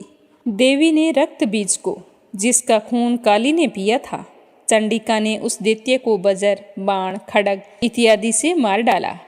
अनेक प्रकार के शस्त्रों से मारा हुआ खून से वंचित वह महादैत्य रक्त बीज पृथ्वी पर गिर पड़ा। उसके गिरने से देवता अत्यंत प्रसन्न हुए। माताएं उन असुरों का रक्त पीने के पश्चात उद्यत होकर नृत्य करने लगी। तो यह था 8वां अध्याय। अब अपने सुनते हैं 9वां अध्याय। राजा कहने लगे कि हे ऋषिराज, आपने रक्त बीज के वध से संबंध रखने वाला वृतांत मुझे सुनाया है। अब मैं रक्त बीज के मरने के पश्चात क्रोध में भरे हुए शुंभ व निशुंभ ने जो कर्म किए थे वो भी सुनना चाहता हूँ। तो महर्षि मेधा कहने लगे कि रक्त बीज के मारे जाने पर शुंभ और निशुंभ को बड़ा ही क्रोध आया और अपनी बहुत बड़ी सेना का इस प्रकार सर्वनाश होते देखकर निशुंभ देवी पर आक्रमण करने के लिए दौड़ा। उसके साथ बहुत बड़े बड़े असुर देवी को मारने के वास्ते दौड़ पड़े। महापराक्रमी शुंभ अपनी सेना सहित चंडिका को मारने के लिए आगे बढ़ा। फिर शुंभ और निशुंभ का देवी से घोर युद्ध होने लगा। वह दोनों असुर इस प्रकार देवी पर बाण फेंकने लगे जैसे मेघों से वर्षा हो रही हो। उन दोनों के चलाए हुए बाणों को देवी ने अपने बाणों से काट डाला और अपने शस्त्रों की वर्षा उन दोनों दैत्यों पर करके उन्हें चोट पहुंचाई। निशुंभ ने तीक्ष्ण तलवार और चमकती हुई ढाल लेकर देवी के सिंह पर आक्रमण किया। अपने वाहन को चोट पहुंची देखकर देवी को गुस्सा आ गया। देवी ने अपने छुरपर नामक बाण से निशुंभ की तलवार व ढाल दोनों को ही काट डाला। तलवार और ढाल कट जाने पर निशुंभ ने देवी पर शक्ति से प्रहार किया। देवी अपने चक्कर से उसके 2 टुकड़े कर दिए। फिर क्या था, दैत्य को गुस्सा आ गया। वह क्रोध के मारे जल भुन गया और उसने फिर देवी को मारने के लिए उसकी ओर शूल फेंका, किंतु देवी अपने मुक्के से उसको चूर चूर कर डाला। फिर उसने देवी पर गदा से प्रहार किया। देवी ने त्रिशूल से गदा को भस्म कर डाला। इसके पश्चात वह फरसा हाथ में लेकर देवी की ओर लपका तो देवी ने अपने तीखे बाणों से उसे धरती पर सुला दिया। अपने पराक्रमी भाई निशुंभ के इस प्रकार मरने पर शुंभ क्रोध में भरकर देवी को मारने के लिए दौड़ा। वह रथ में बैठा हुआ उत्तम आयुधों से सुशोभित अपनी 8 बड़ी बड़ी भुजाओं से सारे आकाश को ढके हुए था। शुंभ को आता देखकर देवी ने अपना शंख बजाया और धनुष की टंकोर का अत्यंत दुस्साहस शब्द भी किया। साथ ही अपने घंटे के शब्द से, जो कि संपूर्ण दैत्य सेना के तेज को नष्ट करने वाला था, संपूर्ण दिशाओं में व्याप्त कर दिया। इसके पश्चात देवी के सिंह ने भी अपनी दहाड़ से, जिसे सुन बड़े बड़े बलवानों का मत चूर चूर हो जाता था, आकाश पृथ्वी 10 दिशाओं को पूरित कर दिया। फिर आकाश में उछलकर काली ने अपने दांतों तथा हाथों को पृथ्वी पर पटका। उसके ऐसा करने से ऐसा शब्द हुआ जिससे उससे पहले के सारे शब्द शांत हो गए। इसके पश्चात शिवदूती ने असुरों के लिए भय उत्पन्न करने वाला अट्टहास किया, जिसे सुनकर दैत्य थर्रा उठे और शुंभ को यह देखकर बड़ा ही क्रोध आया। तो अंबिका बोली कि अरे दुष्ट, खड़ा रहे, खड़ा रहे। इस तरह के शब्द बोलते ही आकाश से सभी देवता जय हो बोल उठे।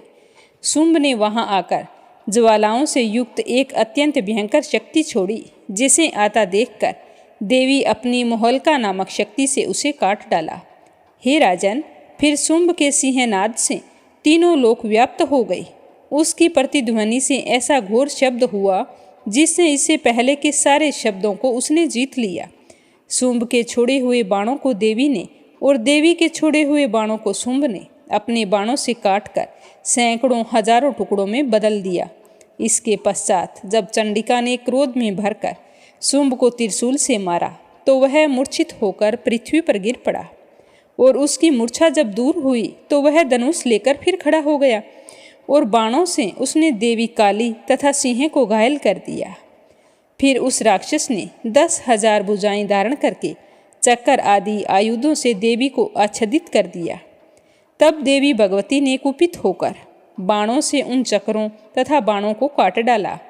यह देखकर निशुंभ हाथ में गदा लेकर चंडिका को मारने के लिए दौड़ा। उसके आते ही देवी ने तीक्ष्ण धार वाले खड्ग से उसकी गदा को काट डाला। उसने फिर त्रिशूल हाथ में लिया। देवताओं को दुखी करने वाले निशुंभ के हाथ में त्रिशूल देखकर चंडिका ने अपनी शूल से उसकी छाती पर प्रहार किया और उसकी छाती को चीर डाला। शूल विदीर्ण हो जाने पर उसकी छाती में से एक उस जैसा ही महापराक्रमी दैत्य ठहर जा कहता हुआ निकल गया। तो उसे देखते ही देवी ने बड़े जोर का ठहाका लगाया। अभी वह निकल भी नहीं पाया था कि देवी ने उसका सर अपनी तलवार से काट डाला।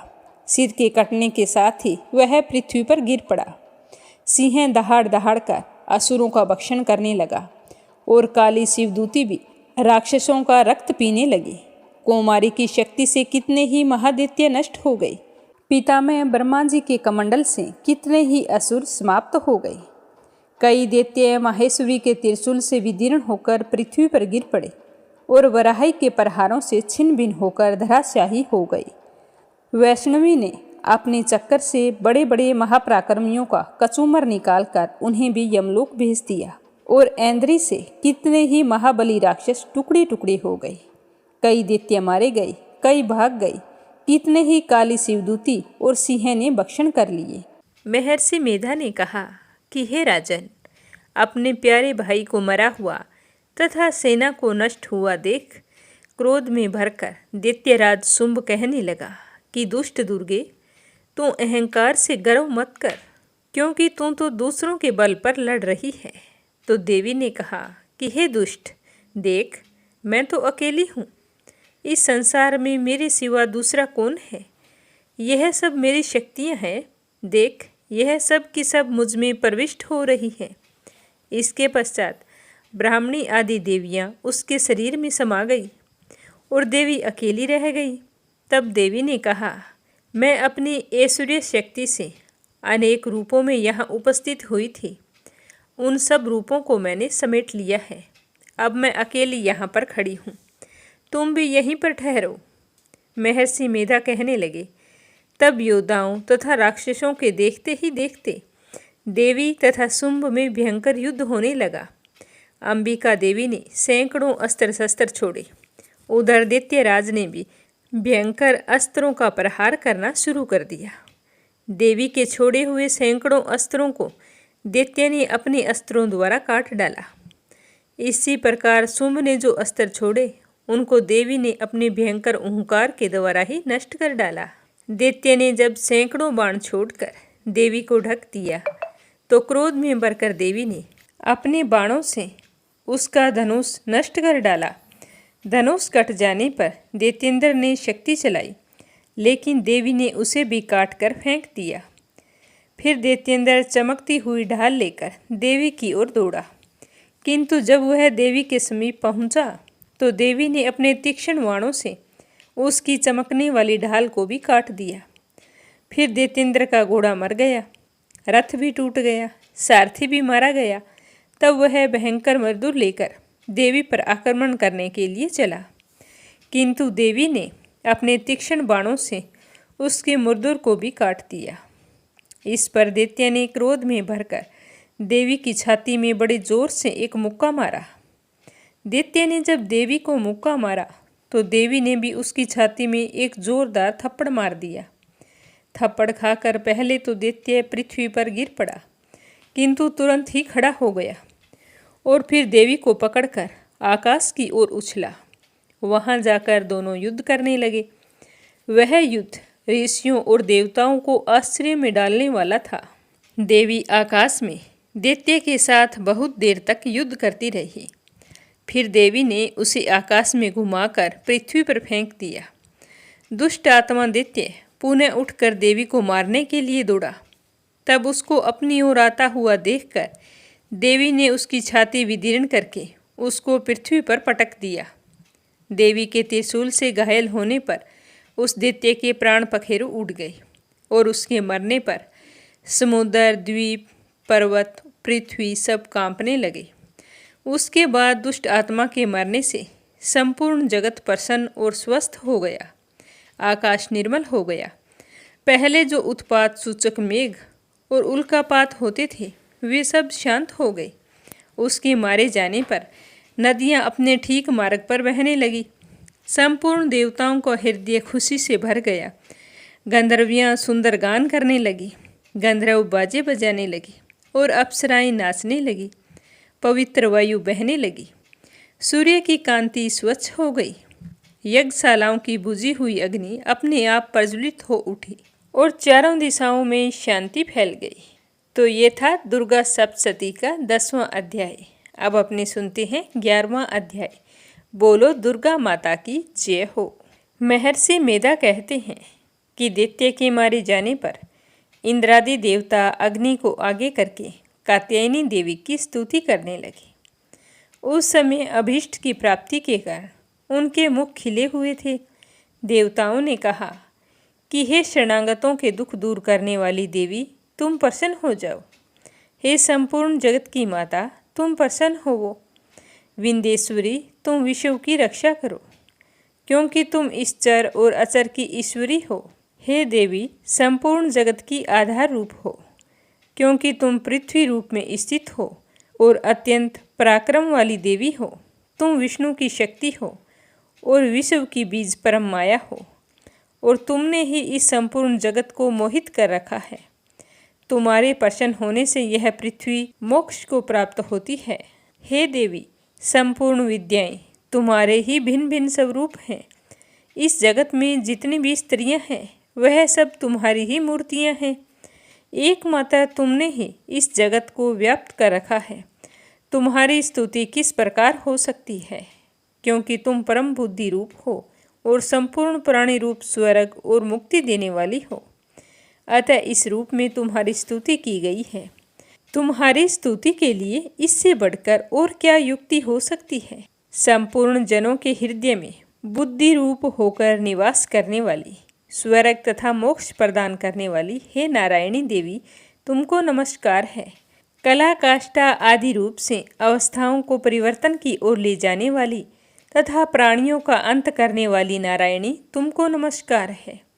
हे नारायणी, संपूर्ण मंगलों के मंगल रूप वाली, हे शिवे, हे संपूर्ण प्रयोजनों को सिद्ध करने वाली, हे शरणागत वत्सला, 3 नेत्रों वाली गौरी, तुमको नमस्कार है। सृष्टि, स्थिति तथा संहारव की शक्तिभूता सनातनी देवी, गुणों का आधार तथा सर्व सुखमय नारायणी, तुमको नमस्कार है। हे शरण में आए हुए शरणागतों, दीन दुखियों की रक्षा में तत्पर, संपूर्ण पीड़ाओं को हरने वाली हे नारायणी, तुमको नमस्कार है। नारायणी, तुम ब्राह्मणी का रूप धारण करके हंसों से जुते हुए विमान पर बैठती हो तथा कुश से अभिमंत्रित जल छिड़कती रहती हो, तुम्हें नमस्कार है। महेश्वरी रूप से त्रिशूल, चंद्रमा और सर्पों को धारण करने वाली हे महावृषभ वहन वाली नारायणी, तुम्हें नमस्कार है। मोरों तथा मुकुटों से घिरी रहने वाली महाशक्ति को धारण करने वाली हे कौमारी रूप धारिणी निष्पाप नारायणी, तुम्हें नमस्कार है। हे शंख, चक्र, गदा, फर, सारंग, धनुष रूप आयुधों को धारण करने वाली वैष्णवी शक्ति रूपा नारायणी, तुमको नमस्कार है। तुम हम पर प्रसन्न हो जाओ, तुम्हें नमस्कार है। हे दांतों पर पृथ्वी धारण करने वाली वराह रूपिणी कल्याणमयी नारायणी, तुम्हें नमस्कार है। हे उग्र नरसिंह रूप से दैत्यों को मारने वाली त्रिभुवन की रक्षा में संलग्न रहने वाली नारायणी, तुम्हें नमस्कार है। हे मस्तक पर किरीट और हाथ में महावज्र धारण करने वाली सहस्त्र नेत्रों के कारण उज्ज्वल वृत्रासुर के प्राण हरने वाली ऐन्द्री शक्ति हे नारायणी, तुम्हें नमस्कार है। हे शिवदूती स्वरूप से दैत्यों के महामद को नष्ट करने वाली हे घोर रूप वाली हे महाशब्द वाली हे नारायणी, तुम्हें नमस्कार है। दाढ़ों के कारण विकराल मुख वाली मुंडमाला से विभूषित मुंडमर्दिनी चामुंडा रूपा नारायणी, तुम्हें नमस्कार है। हे लक्ष्मी, लज्जा, महाविद्या, श्रद्धा, पुष्टि, स्वदा, ध्रुवा, महारात्रि तथा महाविद्या रूपा नारायणी, तुम्हें नमस्कार है। हे मेधा, सरस्वती, सर्वोत्कृष्ट ऐश्वर्य रूपिणी पार्वती, महाकाली, नियंता तथा ईश्वर रूपी नारायणी, तुम्हें नमस्कार है। हे सर्वस्वरूप सर्वेश्वरी सर्वशक्ति युक्त देवी, हमारी भय से रक्षा करो, तुम्हें नमस्कार है। हे कात्यायनी, तीनों नेत्रों से भूषित यह तेरा सौम्य मुख सब तरह के डरों से हमारी रक्षा करे, तुम्हें नमस्कार है। हे भद्रकाली, ज्वालाओं के समान भयंकर अति उग्र एवं संपूर्ण असुरों को नष्ट करने वाला तुम्हारा त्रिशूल हमें भय से बचाए, तुम्हें नमस्कार है। हे देवी, जो अपने शब्द से इस जगत को पूरित करके दैत्यों के तेज को नष्ट करता है, वह आपका घंटा इस प्रकार से हमारी रक्षा करे जैसे माता अपने पुत्रों की रक्षा करती है। हे चंडी के असुरों के रक्त और चर्बी से चर्चित जो आपकी तलवार है, वह हमारा मंगल करे, हम तुमको नमस्कार करते हैं। हे देवी, जब तुम प्रसन्न होती हो तो संपूर्ण रोगों को नष्ट कर देती हो, और जब तुम रुष्ट हो जाती हो तो संपूर्ण वांछित कामनाओं को नष्ट कर देती हो, और जो मनुष्य तुम्हारी शरण में जाते हैं उन पर कभी भी विपत्ति नहीं आती, बल्कि तुम्हारी शरण में गए हुए मनुष्य दूसरों को आश्रय देने योग्य हो जाते हैं। अनेक रूपों से बहुत प्रकार की मूर्तियों को धारण करके इन धर्मद्रोही असुरों का तुमने संहार किया है, वह तुम्हारे सिवा कौन कर सकता था। 14 विद्याएं, 6 शास्त्र और 4 वेद तुम्हारे ही प्रकाश से प्रकाशित है, उनमें तुम्हारा ही वर्णन है। और जहाँ राक्षस, विषैले सर्प, शत्रुगण हैं, वहाँ और समुद्र के बीच में भी तुम साथ रहकर इस विश्व की रक्षा करती हो। हे विश्वेश्वरी, तुम विश्व का पालन करने वाली विश्व रूपा हो, इसीलिए संपूर्ण जगत को धारण करती हो। इसीलिए ब्रह्मा, विष्णु, महेश की भी वंदनीय हो। जो भक्तिपूर्वक तुमको नमस्कार करते हैं वह विश्व को आश्रय देने वाले बन जाते हैं। हे देवी, तुम प्रसन्न हो जाओ और असुरों को मारकर जिस प्रकार हमारी रक्षा की, वैसे ही आप हमारी शत्रुओं से रक्षा करती रहना। संपूर्ण जगत के पाप नष्ट कर दो और पापों तथा उनके फलस्वरूप होने वाली महामारी आदि बड़े बड़े उपद्रवों को शीघ्र ही दूर कर दो। विश्व की पीड़ा को हरने वाली देवी, शरण में पड़े हुओं पर प्रसन्न हो जाओ। त्रिलोक निवासियों की पूजनीय परमेश्वरी, हम लोगों को वरदान दो। तो देवी ने कहा कि हे देवताओं, मैं तुमको वर देने के लिए तैयार हूँ। आपकी जैसी इच्छा हो वैसा वर मांग लो, मैं तुमको जरूर दूंगी। तो देवताओं ने कहा कि हे सर्वेश्वरी, त्रिलोकी के निवासियों की समस्त पीड़ाओं को तुम इसी प्रकार हरती रहो और हमारे शत्रुओं को इसी प्रकार नष्ट करती रहो। तो देवी ने कहा कि वेव संवत मवंतर के 28वें युग में 2 और महाअसुर शुंभ और निशुंभ उत्पन्न होंगे। उस समय मैं नंद गोप के घर से यशोदा के गर्भ से उत्पन्न होकर विंध्याचल पर्वत पर शुंभ और निशुंभ का संहार करूंगी। फिर अत्यंत भयंकर रूप से पृथ्वी पर अवतीर्ण होकर मैं वे प्रीचिति नामक दानवों का नाश करूंगी। उन महाअसुरों को भक्षण करते समय मेरे दांत अनार पुष्प के समान लाल होंगे। इसके पश्चात स्वर्ग में देवता और पृथ्वी पर मनुष्य मेरी स्तुति करते हुए मुझे रक्तदंतिका कहेंगे।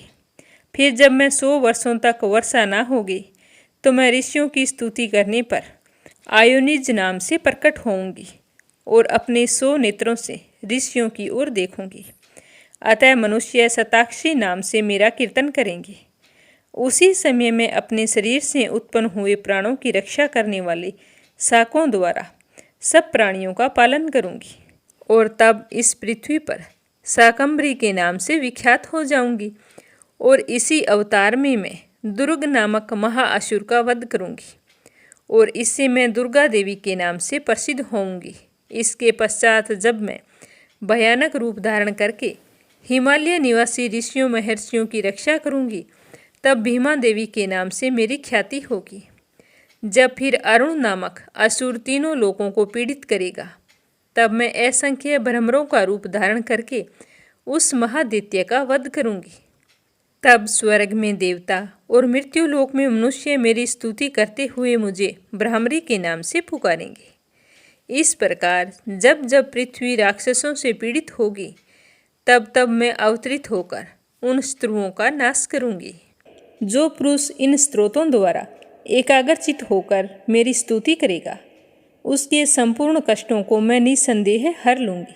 मधु कैटभ के नाश, महिषासुर के वध और शुंभ तथा निशुंभ के वध की कथा जो मनुष्य कहा करेंगे और मेरे महात्म्य को अष्टमी, चतुर्दशी व नवमी के दिन एकाग्रचित होकर भक्तिपूर्वक सुनेंगे, उनको कभी कोई पाप नहीं लगेगा।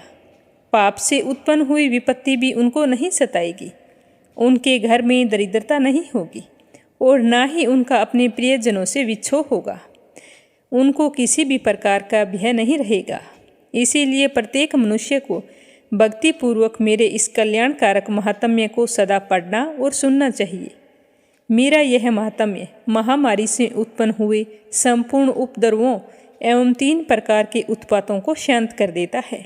जिस घर व मंदिर में जिस स्थान पर मेरा यह स्तोत्र विधि पूर्वक पढ़ा जाता है उस स्थान का मैं कभी भी त्याग नहीं करती और मेरा वहाँ सदा ही निवास रहता है। बलिदान, पूजा, होम तथा महोत्सवों में मेरा यह चरित्र उच्चारण करना तथा सुनना चाहिए।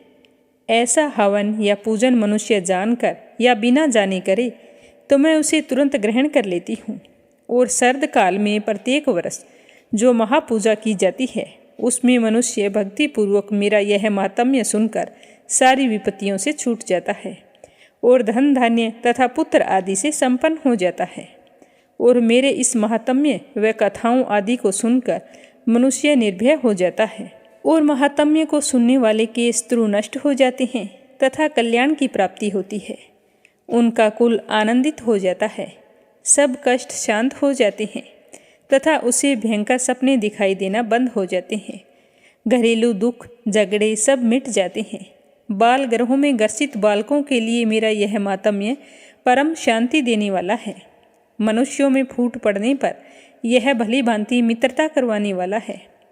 मेरा यह महात्म्य मनुष्यों को मेरे जैसी सामर्थ्य की प्राप्ति करवाने वाला है। पशु, पुष्प, अर्घ्य, धूप, गंध, दीपक इत्यादि सामग्रियों द्वारा पूजन करने से, ब्राह्मणों को भोजन करा के, हवन करके, प्रतिदिन अभिषेक करके, नाना प्रकार के भोगों को अर्पण करके और प्रत्येक वर्ष दान इत्यादि करके जो मेरी आराधना की जाती है, मुझे जिस तरह से प्रसन्न किया जाता है वैसे ही मैं इस चरित्र के सुनने मात्र से ही प्रसन्न हो जाती हूँ और महात्म्य सुनने वाले के सारे पापों को हर लेती हूँ तथा आरोग्य जीवन प्रदान करती हूँ। मेरे प्रादुर्भाव का कीर्तन दुष्ट प्राणियों से रक्षा करने वाला है, युद्ध में दुष्ट दैत्यों का संहार करने वाला है। इसके सुनने से मनुष्य को शत्रुओं का भय नहीं रहता। हे देवताओं, जो तुमने मेरी स्तुति की है अथवा ब्रह्मा जी ने मेरी स्तुति की है, वह मनुष्यों को कल्याणमयी बुद्धि प्रदान करने वाली है। वन में सूने मार्ग में अथवा दावानल से घिर जाने पर, वन में चोरों से घिरा हुआ या शत्रुओं द्वारा पकड़ा हुआ, जंगल में सिंहों से, व्याघ्रों से या जंगली हाथियों द्वारा पीछा किया हुआ, राजा के क्रुद्ध हो जाने पर मारे जाने के भय से, समुद्र में नाव के डगमगाने पर, भयंकर युद्ध में फंसा हुआ होने पर, किसी भी प्रकार की पीड़ा से पीड़ित, घोर बाधाओं से दुखी हुआ मनुष्य मेरे इस चरित्र को स्मरण करने से संकट मुक्त हो जाता है। मेरे प्रभाव से सिंह, चोर, शत्रु इत्यादि दूर भाग जाते हैं और पास में कभी नहीं आते। प्रचंड पराक्रम वाली भगवती चंडिका के यों कहने के पश्चात सब देवताओं के देखते ही देखते वह देवी अंतर्ध्यान हो गई। संपूर्ण देवता अपने शत्रुओं के मारे जाने पर पहले की तरह यज्ञ भाग का उपभोग करने लगे। उनको अपनी अधिकार फिर से प्राप्त हो गई तथा युद्ध में देवताओं के शत्रुओं शुंभ व निशुंभ के देवी के हाथों मारे जाने पर बाकी बचे हुए राक्षस पाताल लोक को चले गए। इस प्रकार भगवती अंबिका नित्य होती हुई भी बार बार प्रकट होकर इस जगत का पालन करती है, इसको मोहित करती है, जन्म देती है और प्रार्थना करने पर समृद्धि प्रदान करती है। भगवती ही महाप्रलय के समय महामारी का रूप धारण करती है और वही संपूर्ण ब्रह्मांड में व्याप्त है। और वही भगवती समय समय पर महाकाली तथा महामारी का रूप बनाती है और स्वयं अजन्मा होती हुई भी सृष्टि के रूप में प्रकट होती है। वह सनातनी देवी प्राणियों का पालन करती है और वही मनुष्य के अभ्युदय के समय घर में लक्ष्मी का रूप बनकर स्थित हो जाती है तथा अभाव के समय दरिद्रता बनकर विनाश का कारण बन जाती है। पुष्प, धूप और गंध आदि से पूजन करके उसकी स्तुति करने से वह धन एवं पुत्र देती है, धर्म में शुभ बुद्धि प्रदान करती है। यह कहकर महर्षि मेधा कहने लगे कि हे राजन, इस प्रकार देवी के उत्तम महात्म्य का वर्णन मैंने तुमको सुनाया है। जगत को धारण करने वाली इस देवी का ऐसा ही प्रभाव है। वही देव ज्ञान को देने वाली और भगवान विष्णु की इस माया के प्रभाव से तुम और यह वेश्य तथा अनेक विवेकी जन मोहित हो जाते हैं और भविष्य में भी मोहित होते रहेंगे। हे राजन, तुम इस परमेश्वरी की शरण में जाओ। यही भगवती की आराधना करने पर मनुष्य को भोग, स्वर्ग तथा मोक्ष की प्राप्ति होती है। मार्कंडेय जी ने कहा कि महर्षि मेधा की बात सुनकर राजा सुरथ ने उन उग्र व्रत वाले ऋषि को प्रणाम किया और राज्य के छिन जाने के कारण मन में अत्यंत ग्लानि हुई और वह राजा तथा वेश्य तपस्या के लिए वन को चली गई। नदी के तट पर आसन लगाकर भगवती के दर्शनों के लिए तपस्या करने लगे। दोनों ने नदी के तट पर देवी की मूर्ति बनाई और पुष्प, धूप, दीप तथा हवन द्वारा उनका पूजन करने लगे। पहले उन्होंने आहार को कम कर दिया, फिर बिल्कुल निराहार रहकर भगवती में मन लगाकर एकाग्रता पूर्वक उनकी आराधना करने लगे। वह दोनों अपने शरीर के रक्त से देवी को बलि देते हुए 3 वर्ष तक लगातार भगवती की आराधना करते रहे। 3 वर्ष के पश्चात जगत का पालन करने वाली चंडिका ने उनको प्रत्यक्ष दर्शन देकर कहा। देवी कहने लगी कि हे राजन तथा अपने कुल को प्रसन्न करने वाले वेश्य, तुम जिस वर की इच्छा रखते हो वो मुझसे मांगो, मैं तुम्हें वह वर दूंगी, क्योंकि मैं तुम दोनों पर अत्यंत प्रसन्न हूँ। यह सुनकर राजा ने अगले जन्म में नष्ट न होने वाला अखंड राज्य इस जन्म में बलपूर्वक अपने शत्रुओं को नष्ट करने के पश्चात अपना पुण्य राज्य प्राप्त करने के लिए भगवती से वरदान मांगा। और वेश्य ने भी, जिसका चित्त संसार की ओर से विरक्त हो चुका था, वह भगवती से अपनी ममता तथा अहंकार रूप आसक्ति को नष्ट कर देने वाले ज्ञान को देने के लिए कहा। देवी ने कहा कि हे राजन, तुम शीघ्र अपने शत्रुओं को मारकर पुनः अपना राज्य प्राप्त कर लोगे। तुम्हारा राज्य स्थिर रहने वाला होगा। फिर मृत्यु के पश्चात आप सूर्य देव के अंश से जन्म लेकर सावर्णिक मनु के नाम से इस पृथ्वी पर ख्याति को प्राप्त होगे। और फिर देवी वेश्य से कहने लगी कि हे वेश्य, कुल में श्रेष्ठ आपने जो मुझसे वरदान मांगा है वह मैं आपको देती हूँ। आपको मोक्ष देने वाले ज्ञान की प्राप्ति होगी। इस प्रकार भगवती देवी उन दोनों को मनोवांछित वर प्रदान करके उनसे अपनी स्तुति सुनकर अंतर्ध्यान हो गई। और इस प्रकार क्षत्रियों में श्रेष्ठ वह राजा सुरथ भगवान सूर्यदेव से जन्म लेकर इस पृथ्वी पर सावर्णिक मुनि के नाम से विख्यात हुए। दुर्गा सप्तशती का संपूर्ण पाठ समाप्त हुआ। हे माता, अगर कोई भूल चूक हो गई हो तो हम भोले भक्तों को क्षमा करना। अपनी कृपा दृष्टि हम सब पर बनाए रखना। पाठ समाप्त होते ही सुनने वाले श्रोतागण कमेंट बॉक्स में दुर्गा माता की जय हो जरूर लिखें, ताकि माता रानी का आशीर्वाद आप सब पर हमेशा बना रहे। इस पाठ को श्रद्धा भाव से सुनने के लिए आप सभी का बहुत बहुत धन्यवाद। इसी चैनल पर कार्तिक मास महात्म्य की कथाएं प्रस्तुत की जाएगी। सुनने की इच्छा रखने वाले भक्तजन मीरा भक्ति स्टोरी चैनल को सब्सक्राइब जरूर करें।